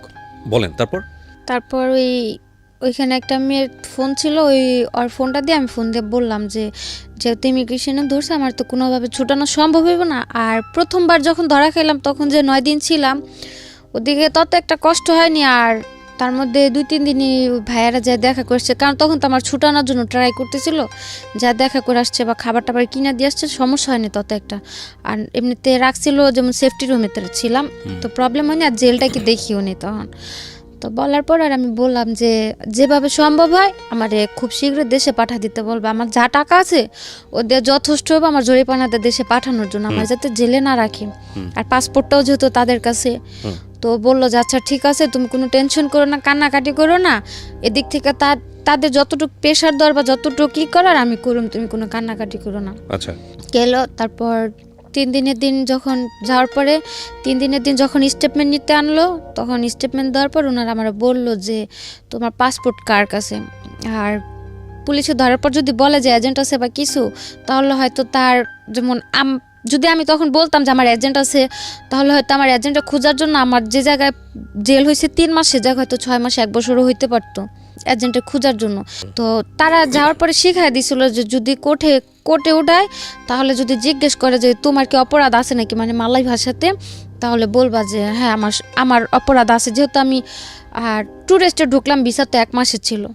তো কেস হইতো 2টা, একটা হচ্ছে কসং মানে ভিসা ছাড়া, আর একটা মাসাজ, 2টা কেস হইতো। তো বলছে যে কোর্টে উঠালে যদি জিজ্ঞেস করে যে তোমার দোষটা কি তোমার কিনা, স্বীকার করবা যে হ্যাঁ দোষটা আমার, তাহলে ওই কোর্টের থেকে শাস্তি মাফ করে দিব। আর যদি অস্বীকার করো, যতদিন স্বীকারোক্তি না দেবো ততদিন তুই তোমার কোর্ট উঠাইতে থাকবো, জেল দিতেই থাকবো। 3 দিনের দিন যখন ডাকা এলো, তারপর স্টেটমেন্ট দেওয়ার জন্য আমার জিজ্ঞেস করলো আমার কি এজেন্ট আছে নাকি। আমি বললাম যে না। পরে বললো কীভাবে আসছি, বললাম মিথ্যা কথা যে এমনি একটা ফ্রেন্ডের মাধ্যমে আসছিলাম, তো আমার কোনো এজেন্ট নেই। তারপর জিজ্ঞেস করলো পাসপোর্ট কোথায়। আমি বললাম যে পাসপোর্ট আমার রুমে আছে। বললো যে যদি কারো ফোন দাও পাসপোর্ট দিয়ে যাবো। আমি বললাম হ্যাঁ। তারপরে আমি ওই ছেলের ফোন দিলাম, দিয়ে বললাম যে আমার এজেন্টের নাম্বারটা দাও। আমার কাছে তো ফোন নাই, কারণ নাম্বার নেই। ওরে বললাম যে ভাইয়ের নাম্বারটা দাও, এখান থেকে ফোন দিতে বলছে পাসপোর্টের জন্য। তারপর ওর নাম্বার দিল, নাম্বার দেওয়ার পর ভাইয়ের ফোন দিলাম। ফোন দেওয়ার পরে বললাম যে ভাই এরকম এখন আমার কী করবেন, আমার দেশে কয়দিনের মধ্যে পাঠাবেন। উনি আমার বললো তুমি টেনশন করো না, হয়তো 7-8 দিনের মধ্যে তোমার দেশে পাঠিয়ে দিব। তা আমি আর বেশি কিছু বললাম না, জোর খাটানো তার আমার ভিতরে তার জোর খাটানোর সুযোগ নেই, বা আমি তার ফোনও করতে পারব না। তা আমি আর কিছু বললাম না। ওদিকে স্টেটমেন্ট দেওয়ার পরে নিয়ে আসলো, আসার পরে 14 দিন পর আমাদের কোর্টে উঠাইলো। যে জায়গা বললো 9 দিনের মাথায় আমি দেশে চলে যাবো, জায়গায় 14 দিন হয়ে গেল, কোর্টে গেলাম। তো কোর্টে যাওয়ার দিন ভাবলাম হয়তো কোর্টে যায় ভাইয়াদের দেখা পাবো, তো তারা আসতে পারে কোর্টে, যেহেতু কোর্ট উঠাবো, দিক থেকে হয়তো কেস সেটেল করে দেশে পাঠিয়ে দেবে, না তো ছুটায় নিয়ে যাবো। তারপর 14 দিন পর কোর্ট উঠালো, কেউ আসে নেই ওই জায়গাতে। আর আমার ফোন ছিল না, আমি কারো ফোনও দিতে পারিনি। 14 দিন পরে কোর্টে উঠানোর পরে কোর্টের থেকে রায় দিল যে আরও 14 দিন থাকতে হবে, 14 দিন পর আমাদের রায় দেবে। তারপরে গেলাম, আবার 14 দিন থাকলাম। ওই 14 দিন থাকার মধ্যে যে জায়গাতে ছিলাম, ওই জায়গাতে মানে অনেকের যেমন জেল হয়ে গেছে, কেউ টিকেটের জন্য বসে আছে, ক্যাম্পে ছিলাম, মানে মেন জেলে তখন নেয়নি, ক্যাম্পে রাখা হয়েছিল। তারপর ওই ক্যাম্পের অনেকে যারা বাড়ি চলে গেতো তাদের কাছে আমি ছেলের নাম্বারটা লিখে দিতাম, জ্বরে ফোন দেওয়া বললেন যে আমার এই তারিখে কোর্টে উঠাইবো, জানি ওরা কেউ আসে। তো ওই ইন্দোনেশিয়া মেরে দিতাম, বাংলা মানে যখন যে যাইতো তার কাছে আমি নাম্বার দিয়ে দিতাম, যাতে একটু ফোন দিয়ে জানা দেয় যে আমি এই তারিখে কোর্টে উঠুম, ওই কোর্টে আমার উঠাইবো, কোর্টের নামটাম বলে দিতাম। তারপরে গেল 28 দিন পরে কোর্টে উঠলাম, ওই দিনও কেউ নাই। 28 দিন পর আমাদের কোর্টের থেকে রায় দিল 2 মাস করে জেল। আর 2 মাস করে জেল বলতে মালয়েশিয়াতে জেল হয় 21 দিনের, মানে 21 দিনে 1 মাস ধরা হয়। তো 21 দিন 2 মাসের জেল হলো, সে জায়গাতে 28 দিন তো আমাদের এমনি চলে গেল কোর্টের জন্য। 28 দিন কাইটা হাতে ছিল 13 দিন। ওই 13 দিন আমাদের আর কি মেন যে জেল, ওই জেলে পিঞ্জারাতে পাঠানো হলো। ওদিকে গেলাম, কোর্টের থেকে বের হওয়ার পরে মানে আমার কাছে ছিল 40 টাকা। জেলের অভিজ্ঞতা আমি শুনতে চাই, জেলে কেমন লাগতেছিল? জেলে তো ছিলাম মাত্র 14 দিন, আর ওদিকে অনেক মেয়েরা ছিল, তো কথাবার্তা বলতো, আর সারাদিন একা বসে থাক, শুধু কান্না করতাম। আর মেয়েরা খালি বলতো যে এত কান্না করতে পারে মানুষ, চোখ দিয়ে এত পানি পড়ে। সব কি বাঙালি? না, কোনো বাঙালি মেয়ে ছিল না, আমি একা ছিলাম।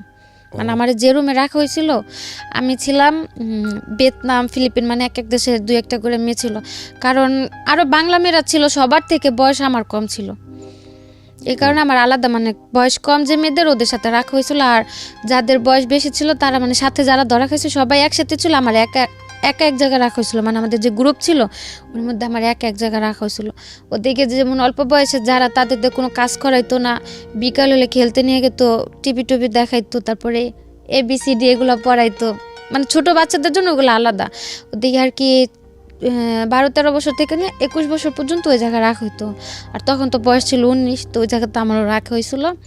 তো তেমন কষ্ট একটা হয়নি, কারণ বিকেল হলো বাইরে নিয়ে আসতো, হাঁটাহাঁটি। কষ্ট বলতে এতটুকু ছিল, জেল তো জেলই, তো খাবার দাবার শোয়া এগুলোতে একটু প্রবলেম ছিল। তারপর কোর্টের থেকে যখন পিঞ্জারায় পাঠালাম, ও ছেলেরে ফোন করলাম যে তোমার আমি বারবার করে বললাম, ভাইয়ারে ফোন দিয়ে বললো আমার জন্য বাড়ি পাঠা দেয়, কিছু তো করলো না, বরং আজকে কোর্টের থেকে আমার 2 মাসের রায় দিয়ে দিল, 2 মাস জেলের। তা তুমি কি করলা? তো আমার কথাটা শুনে কান্না করে দিছে যে তোমার টাকা ছিল তুমি বললা, তারপরেও তোমার এজেন্ট আমার থেকেও আরও 2000 রিঙ্গিত নিল, বললো যে টাকা আরও 2000 টাকা দিলে তোমার জরিপানাতে দেশে পাঠা দিব।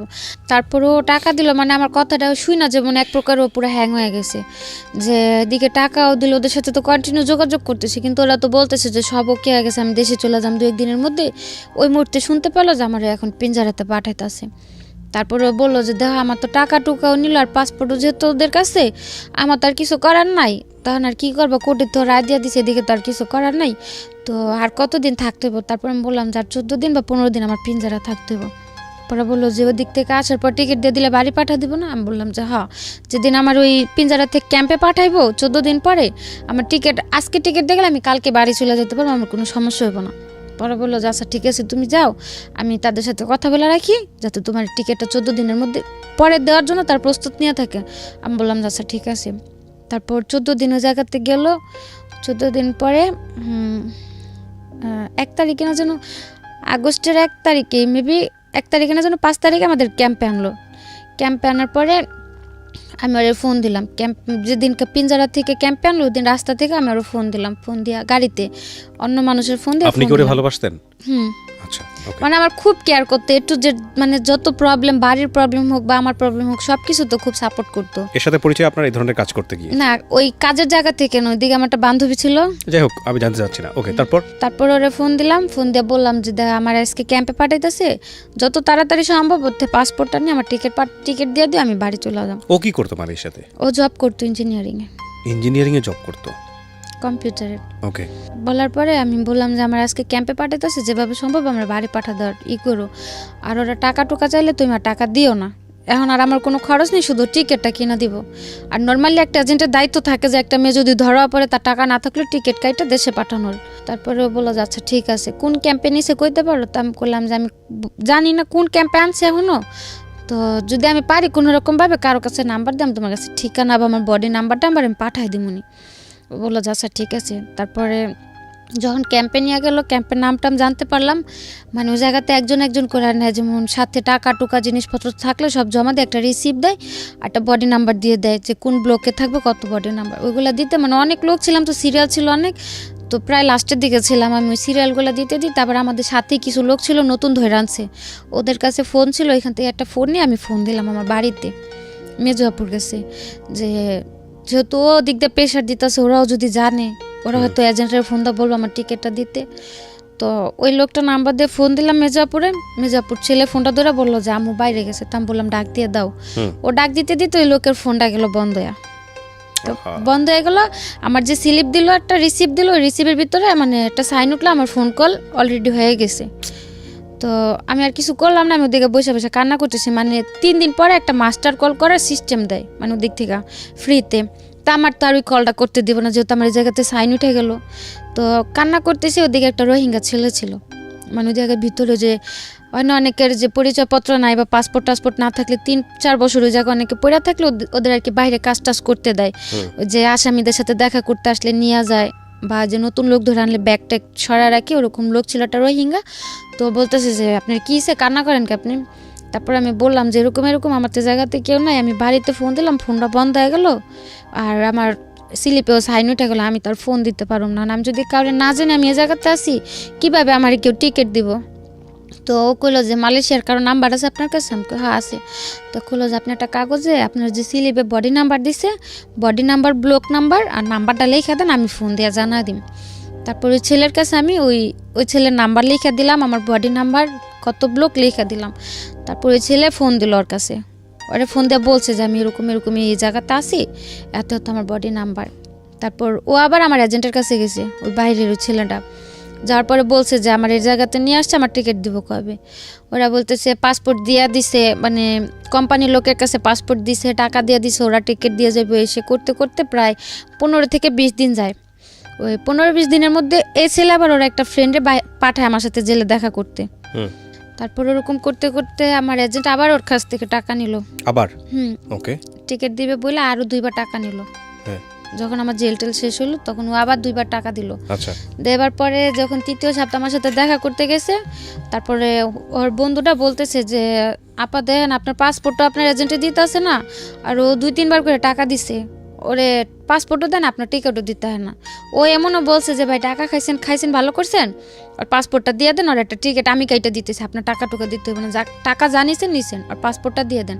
আর পাসপোর্টটা বারবার চাইতেছিল এই কারণেই যে মালয়েশিয়ার জেলে যদি ট্রাভেল পাসের ফর্ম কেউ ফিল আপ করে অন্তত পক্ষে 7 থেকে 8 মাস ওই ট্রাভেল পাসের স্লিপের জন্য বসে থাকতে হয়। মানে বাংলাদেশ এম্বাসি হয়ে এখান থেকে একটা কাগজ যাব, ওই কাগজটার জন্য 7 থেকে 8 মাস অপেক্ষা করতে, যাদের পাসপোর্ট নেই। আর যদি আমার পাসপোর্ট না দিত তাহলে হয়তো আমার আরও 7 থেকে 8 মাস জেলে থাকতে হতো।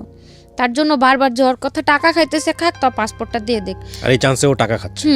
আর তারপর 3বার 3য় সপ্তাহ যখন দেখা করতে যাওয়ার পর আমি কান্নাকাটি করে বলছি যে ঠিক আছে ও এবার কী করবো, বারবার টাকা দিতেছে। আমি বলছি যে ওরা টাকা দিতে নিষেধ করেন, আমি ট্রাভেল পাসের ফর্ম ফিল আপ করে দিচ্ছি, যদি আমার ফর্ম আসে আমার দেখতে ফোন করতে দিব ট্রাভেল পাস আসলে, যে কাউরে ফোন দিয়ে বলো টিকিট দিয়ে যাওয়ার জন্য। তখন আমি ফোন দিয়ে বললো, ওরা এসে বললেন আমার টিকিট দিয়ে তার টাকা টুকা লাগবে না। তারপর ওই ছেলে মানে ওই কথা শোনার পরে যে পুলিশের কাছে একটা রিপোর্ট করলো যে এরকম আমি জেল আছে, আমার পাসপোর্ট আমার এজেন্টের কাছে, আমার টিকিট দিতেছে না। ওই জেলে পুলিশের থেকে ওই এজেন্টের কাছে একটা নোটিশ পাঠাইলো যে পাসপোর্টটা যাতে দিয়া দেয়। তারপরের সপ্তাহে যে আমার টিকিট দিয়ে আসলো, তারপরে দেশে আসলাম। এদিকে এজেন্টের জন্য আমার জেল খাটতে হলো 3 মাস, অথচ কোর্টের থেকে আমার রায় দিল আমার জেল হইলো 41 দিন। 41 দিনের জায়গায় আমার জেল খাটতে হলো 90 দিন। তারপরে আসলাম, আসার পরে ওই ছেলের সাথে যেহেতু সম্পর্কটা দেশে আসার পরেও ছিল, ওই সেপ্টেম্বরে দেশে আসলাম। ও বললো যে দেশেই থাকো, দেখি আমি যতটুকু পারি তোমার হেল্প করুন, টাকা টুকা যা লাগে। তারপরে আমি ভাবলাম যে যেহেতু আছে আমার এতটা সাপোর্ট করছে, যদি আমি ওর কাছে যাই হয়তো গেলেও আমার একটা ভালো কাজে টাজে লাগা দিলে আমি করতে পারুম। তো ওরে বললাম, বলার পর ও তত একটা মানে রায় দিল না। তারপর আমি গেলাম দ্বিতীয়বার যে ইন্দোনেশিয়া দিয়ে। আপনি জেল থেকে ছাড়া পেয়ে বাংলাদেশে কিভাবে আসলেন ওইটা একটু আরেকবার বলেন। জেল থেকে ছাড়া পেলাম ওই যে আমার ওই যে পাসপোর্টটা ম্যানেজ করতে পারলো? ও যে পুলিশের কাছে রিপোর্ট করলো 2-3 বার টাকা দেওয়ার পর যখন পাসপোর্ট না দিল, ওই তখন পুলিশ বলল রিপোর্ট করলো। তারপর ওকে ধরলো পুলিশ। রিপোর্ট করার পরে ও নোটিশ পাঠালো আমার এজেন্টের কাছে যাতে আমার পাসপোর্টটা দিয়ে দেয়। আর এদিক দিয়ে যখন ওরা পাসপোর্ট দিতেছিল না, আমি যে ক্যাম্পে ছিলাম ওই ক্যাম্পের পুলিশের সাথে আমিও যোগাযোগ করছি। যখন মানে আমি তখন বাধ্য ছিলাম স্বীকারোক্তি দিতে যে আমার এজেন্ট আছে, আমার পাসপোর্ট দিতেছে না। আর তখন তো আমার কোনো সমস্যা নেই, আমার জেল টেল সব হয়ে গেছে, আর আমি দেশে যাব। তখন ওই জায়গার পুলিশদের সাথে আমিও কথা বললাম যে এরকম আমার এজেন্ট আছে, এজেন্ট আমার পাসপোর্টটা দিতেছে না। ওনার জিজ্ঞেস করলো যে এজেন্ট যে বাসা থাকে সে বাসা তুমি চেনো? বললাম যে হ্যাঁ। পরে বললো যে 1 সপ্তাহ সময় দেখো, যেহেতু তোমার বাইরের থেকে লোক রিপোর্ট করছে, যদি ওরা পাসপোর্ট না দেয় তোমার আমাদের সাথে নিয়ে এখান থেকে তোমার এজেন্টের বাসা যাওয়া হইব। আচ্ছা, হয়তো এখান থেকে পাসপোর্টটাও না হইব, সাথে ধরা হইব। তারপরে কিভাবে হলো? তারপর ওই যে রিপোর্ট করাতে পুলিশের থেকে নোটিশ দিল, নোটিশ দেওয়ার পর ওই লোক এসে আমার পাসপোর্ট আর টিকিট দিয়ে গেল। আচ্ছা, তারপর আপনি বাংলাদেশে আসলেন? হ্যাঁ, টিকিট দেওয়ার কত বছর পর বাংলাদেশে আসলেন? হ্যাঁ, 1.5 বছর। 1.5 বছর পর। এই 1.5 বছর জীবনে কি বলবেন, স্বর্গ না নরক? জানলাম নরকের চাইতেও যদি খারাপ কিছু থাকে, নরকটা তো মরার পর কেমন হবে দেখতে জানি না, কিন্তু বাইচা থাকতে হয়তো ওটা একটা নরক ছিল। তো আসলেন, আসার পরে দেশে ছিলাম সেপ্টেম্বর আসছি, সেপ্টেম্বরের 17 তারিখ আসছি। আসার পরে নভেম্বরের লাস্টের দিক দিয়ে আমি আবার চলে গেছি। কোথায়? মালয়েশিয়ায়। কেন গেলেন? মালয়েশিয়ায় গেলাম ওই অতদিনে মানে ওই ছেলেটা আমার জন্য যতটুকু দৌড়াদৌড়ি করলো, হয়তো ওই জায়গাতে আমার আপন কোনো একটা ভাই বোন থাকলে অতটুকু করতো না। তো ওর প্রতি অতদিন একটা আলাদা টান হলো, যেহেতু বাইরে ও আমার জন্য এতটুকু করতে পারছে, বা যদি ও তো সবসময় বলতো যে আমার বিয়ে করব বা আমার পাশে সবসময় থাকবো। তো আমি ভাবলাম যে যাই আমি ওর কাছে, যে এখন তার আমি খারাপ কিছু করুম না, যাই হোক তোর কাছে থেকে একটা ভালো জব টপ করি, কিছু যখন ও দেশে আসো ওর সাথে আমি চলে আসবো। আসলে হয়তো তখন যদি বিয়ে শাদী করলো না, তোর দ্বারা আমি ভালো কিছু একটা করাতে পারলে আসলাম। কিন্তু ওই তার ভরসায় গেলাম, দ্বিতীয়বার যেও সেম অবস্থায়। একই কাজ না, হয়তো সে কাজগুলো করতে হয় নাই, কিন্তু ওর সাথেই ছিলাম। ওই 1-1.5 মাস লাগায়া জঙ্গলে থাইকে এত কষ্ট করে যে গেলাম ওর জন্য। আমি জঙ্গলে থাকতে হয়েছে যাওয়ার সময়? কিসে গেছেন? এখান থেকে 3টা দেশ ঘুরাই নিয়ে গেছে। তো মানে যে জায়গায় ঘুরছি ওগুলোতে কোনো প্রবলেম হয়নি। হোটেলে 1.5 মাস লেগেছে যেতে? 1 মাস, পুরো 1 মাস লাগছে। কিসে গেছেন আপনি? প্লেনে না? প্লেনে গেছি। এখান থেকে ইন্ডিয়ায় গেছি, ইন্ডিয়া থেকে বালিতে গেছি, বালি থেকে ইন্দোনেশিয়ায় গেছি, ইন্দোনেশিয়া থেকে মালয়েশিয়ার এয়ারপোর্টে গেছি। এয়ারপোর্টে মানে যে কিরকম মানে একটা বিমান ভাইঙ্গা যেভাবে যায় না, অনেক দেশে ডাইরেক্ট না গেলে বিমান ভাইঙ্গা। বন জঙ্গলের কথা কেন আসতেছিল? এই জঙ্গলে ছিলাম 15 দিন, মানে জঙ্গলের ভিতরে, টোটালি জঙ্গল, ওর ভিতরে খাওয়া দাওয়া শোয়া সবকিছু। ওখানে ওই বাঙালিরা ওইভাবেই যায়? অবৈধভাবে গেলে ওইভাবে যেতে হয়। মানে ইন্দোনেশিয়া দিয়ে যারা যায় তাদের ওই জঙ্গলে 1 মাস থাইকে যেতে হয়। এমনিতে যদি থাইল্যান্ড দিয়ে বা সিঙ্গাপুর দিয়ে যায় তাহলে তো 1 সপ্তাহের মধ্যে পৌঁছায় যায়। আচ্ছা, তো গেলেন, তারপর? গেলাম, যাওয়ার পর ওই ছেলের কাছে গেলাম, যাওয়ার পরে 6-7 মাস কাজ করতে দেন। ও এমনিতে আমার টাকা টুকা, ওর সাথেই ছিলাম, মানে বাড়িতে টাকা টুকা সব কিছু ও দিল, বা যাওয়ার খরচ টরচ যা লাগলো ওই দিল। দেওয়ার পরে মানে এক পর্যায়ে দেখি ও কিরকম একটা আস্তে আস্তে পোল্ট্রি নিতেছে। কাজ করতে দেয়নি, আমার কোনো কাজই করতে দেয়নি। বলছে যে আশ্চর্য, তো থাকো, সমস্যা নেই, তোমার মতো একটা মেয়ে চালানোর ক্ষমতা আল্লাহ আমারে দিছে, আমি তোমার রাখি, তোমার কাজ করার দরকার নেই, যেহেতু আসছো আমার কাছে থাকো।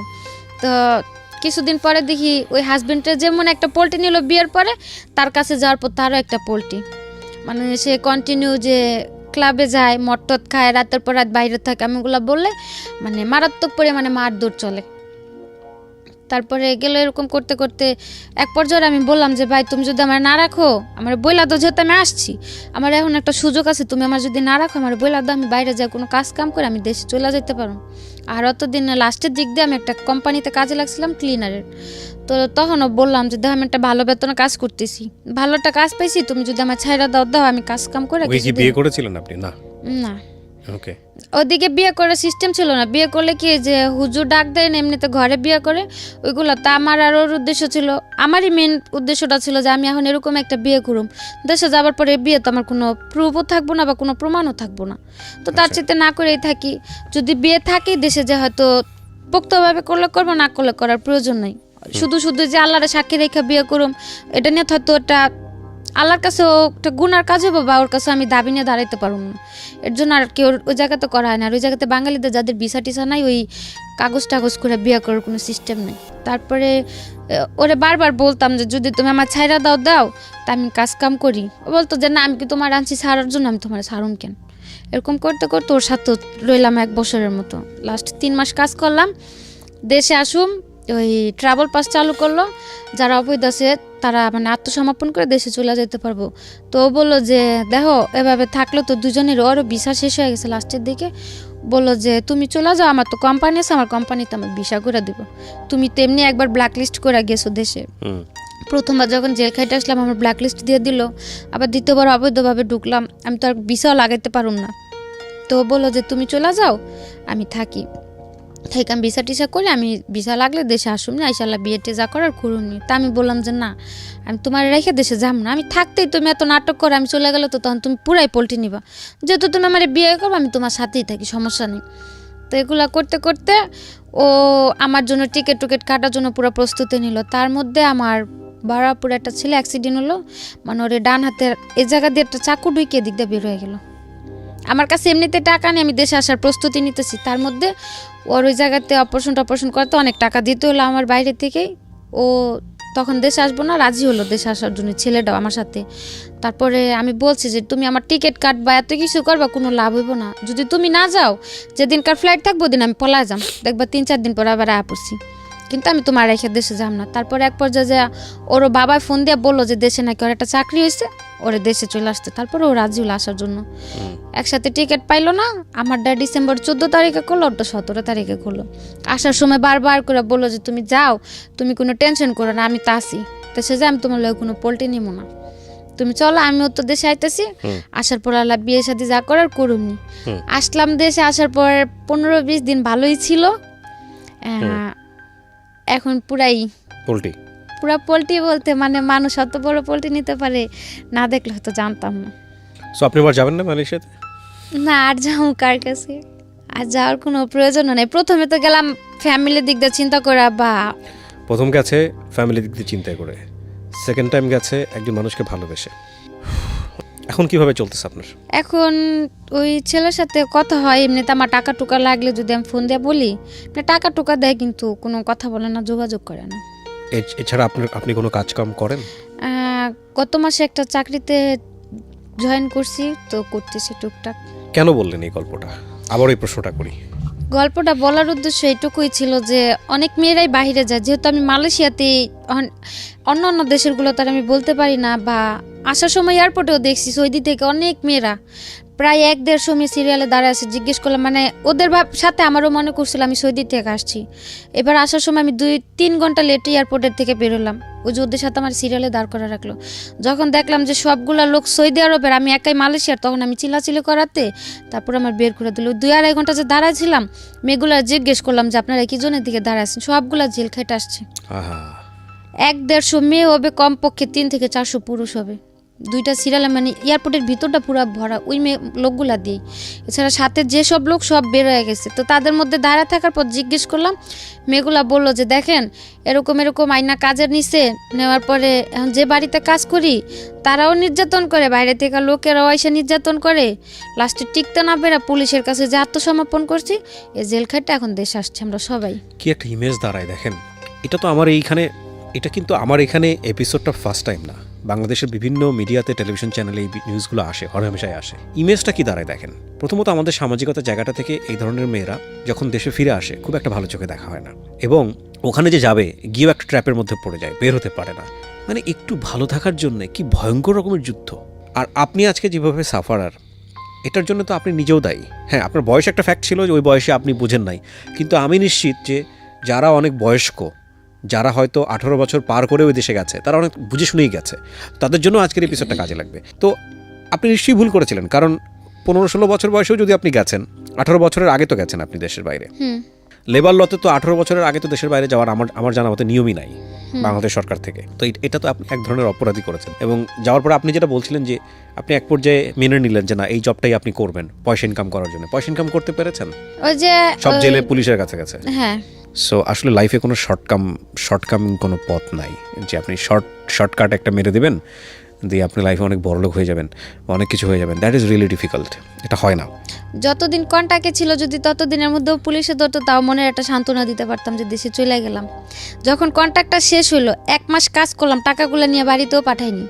মানে টাকাগুলো বাড়িতে পাঠাবো, যেমন কালকে পাঠাবো, আজকে কাজে গেছি, যে কাজের থেকে আইসে বাড়ি থেকে নাম্বার নিয়ে টাকাগুলো পাঠাবো, ওই দিনকার রাত্রি পুলিশে ধরলো। এখন ভবিষ্যৎ পরিকল্পনা কি? আপনি রাইট নাও কত বয়স, কত আপনার? আবারও জিজ্ঞেস। 21 বছর। জীবনের অনেক লম্বা একটা পথ পড়ে আছে। এখন কি চিন্তা করেন ভবিষ্যৎ নিয়ে? এখন চিন্তা করার আর কিছু নাই। এখন মনে করি যে যেহেতু দেশে আসছি, একটা জব পাইছি, করতে থাকি, উপরে আল্লাহ যা রাখছে কপালে তাই হবে। কিন্তু কোনো বাহিরে যাওয়ার বা কোনো সম্পর্কতে জড়ানোর এ ধরনের কোনো চিন্তা আপনাকে ভাবনা যে মানুষটা মাথায় আপনার জীবনে পরবর্তীতে আসবে, যদিও খুব ব্যক্তিগত প্রশ্ন হয়ে যায় এটা, আপনি কি চিন্তা ভাবনা করছেন? তাকে আপনি আপনার জীবনের অতীতটা বলতে পারবেন? আমার উদ্দেশ্যটা শুরু থেকে একটাই ছিল যে এমনিতেও তো ছোট থেকে কারো কাছে ভালো কিছু পাইনি, বা ফিউচারে কি বর্তমানে কি কারো সাথে যদি কোনোদিনও জড়ায় যায়, বলা তো আর যায় না যে আমার অতীতটা যায় না আমার অ্যাকসেপ্ট করবে, আমি তার সাথেই থাকবো। কারণ এসব কথা তো কখনো লুকানো থাকে না। যদি দেখা গেতেছে একটা সম্পর্কতে জড়ায় গেলাম, বা কিছুদিন থাকার পর যখন আমার এই অতীতগুলো সে জানতে পারবো, তখন কিন্তু খুব ভয়ঙ্কর একটা পরিস্থিতিতে পড়তে হবে। তার চাইতে আমার অতীতটা যায় না যে আমার অ্যাকসেপ্ট করবো, আমি তার কাছেই যাব। আমাদের সামাজিকতা কি তৈরি হয়েছে যে একটা মেয়ে যার কোনো অপরাধ নাই, ভুল নাই, কিন্তু এরকম একটা ঘটনায় জড়িয়ে গেছে বা জড়াতে বাধ্য করা হয়েছে, সেই মেয়েটাকে আমরা পাবলিকলি ফোকাস করতে পারি? অপরাধ তো ওর নাই, পারি না, কারণ আমাদের সমাজটাই তো এখানে বিকলাঙ্গ চিন্তার অধিকারী। অপরাধ ওর না, তারপর ওকে আমাদের হাইড করতে হচ্ছে। সো অনেক সময় লাগবে পরিবর্তন আসতে, কিন্তু ওর যে চিন্তাটা ব্যক্তিগত পর্যায়ে, সেই চিন্তাটাকে আমি স্যালুট করি। জীবনের সমস্ত কিছু জেনেই যেন ওর কাছে মানুষ আসে। আরেকটা বিষয় আমি বিশ্বাস করি, সেটা হচ্ছে আমৃত্যু পর্যন্ত নিজের ভুলগুলো বুঝে নিজের জীবনটাকে সংশোধন করার সুযোগ আছে, সেটা আল্লাহ আমাদেরকে দিয়েছে। সো সেই জায়গাটা থেকে আপনি যদি ব্যক্তিগতভাবে মনে করেন যে ভুলগুলো হয়ে গেছে আমার অপ্রাপ্ত বয়স থাকা অবস্থায়, সেগুলোর জন্য আপনি নিজেও রেসপন্সিবল ছিলেন না, উদ্দেশ্য ছিল মহৎ, কিন্তু আপনি ট্র্যাপে পড়ে গেলেন, সেটার জন্য আল্লাহ আপনাকে একটা ভালো দিক নির্দেশনা দিক, আপনাকে ভালো পথে পরিচালিত করুক, সেটা একটা বিষয়। আরেকটা হচ্ছে, যারা আজকে আপনার এই গল্পটা শুনলো, আমি নিশ্চিত যে এই গল্পটা শোনার পরে কোনো বাবা মাই তার সন্তানকে অবৈধ পথে বিদেশে পাড়ি জমানোর কথা বলবেন না। একবার, দুইবার, 3-4 বাইরে গেলাম, কখনো মানে ফ্যামিলি থেকেও আমার কখনো একটা বাধা দিল না যে না। ফ্যামিলি অনেক বড় একটা বিষয়। ফ্যামিলি হচ্ছে প্রাথমিক প্রতিষ্ঠান একটা রাষ্ট্রের, যেখানে একটা মানুষের সমস্ত কিছু, হ্যাঁ। তো ওইটা যদি শক্ত না হয় না, তাহলে আসলে মানুষের জীবনে আসলে আর সামনের দিকে আগানোর খুব সহজ হয় না। তো আজকের এই গল্পটা শুনে সতর্ক হন সবাই নিজের জায়গাটা থেকে। বিদেশে অবশ্যই যাবেন, রেমিটেন্স আমাদের দেশটাকে সামনের দিকে নিয়ে যাচ্ছে, কিন্তু অবৈধভাবে না, অন্যায়ভাবে না। এবং অন্যায়ভাবে করলে সেটা আসলে ভালো রেজাল্ট বয়ে নিয়ে আসে না। থ্যাংক ইউ সো মাচ আখি, আপনি আজকে এখানে আসছেন, সাহস করে কোটি কোটি মানুষের সামনে নিজেকে ফেস করলেন। এই সাহস সবার হয় না। আমি জানি অনেক মেয়ের গল্প বাংলাদেশে, বিদেশ ফেরত মেয়ের গল্প আপনার চাইতেও ভয়াবহ, তারা হয়তো কোনোদিন মিডিয়া ফেস করবে না, কিন্তু সেখান থেকে আপনি সৎ সাহস দেখিয়েছেন, সেটার জন্য আমি আপনাকে ধন্যবাদ জানাই। অনেক ধন্যবাদ। সবাইকে ধন্যবাদ। সিক্রেটস। ফিলিস্তিনের চিঠি। প্রিয় মুস্তফা, এক্ষুনি তোর চিঠি পেলাম। তাতে তুই আমায় লিখেছিস যে তোর ওখানে থাকবার জন্য যা যা করা জরুরি ছিল সব তুই করে ফেলেছিস। আমি এই খবরও পেয়েছি যে ক্যালিফোর্নিয়া বিশ্ববিদ্যালয়ে সিভিল ইঞ্জিনিয়ারিং বিভাগে আমাকে নেওয়া হয়েছে। তুই আমার জন্য যা করেছিস দোস্ত, সব কিছুর জন্যে তোকে ধন্যবাদ, শুক্রিয়া। তবে এটা নিশ্চয়ই তোর কাছে একটু অদ্ভুত ঠেকবে যখন আমি এ খবরটা দেব না দোস্ত। আমি আমার মতো পাল্টেছি। আমি তোকে অনুসরণ করে সেই দেশে যাব না যে দেশ শ্যামল, সজল আর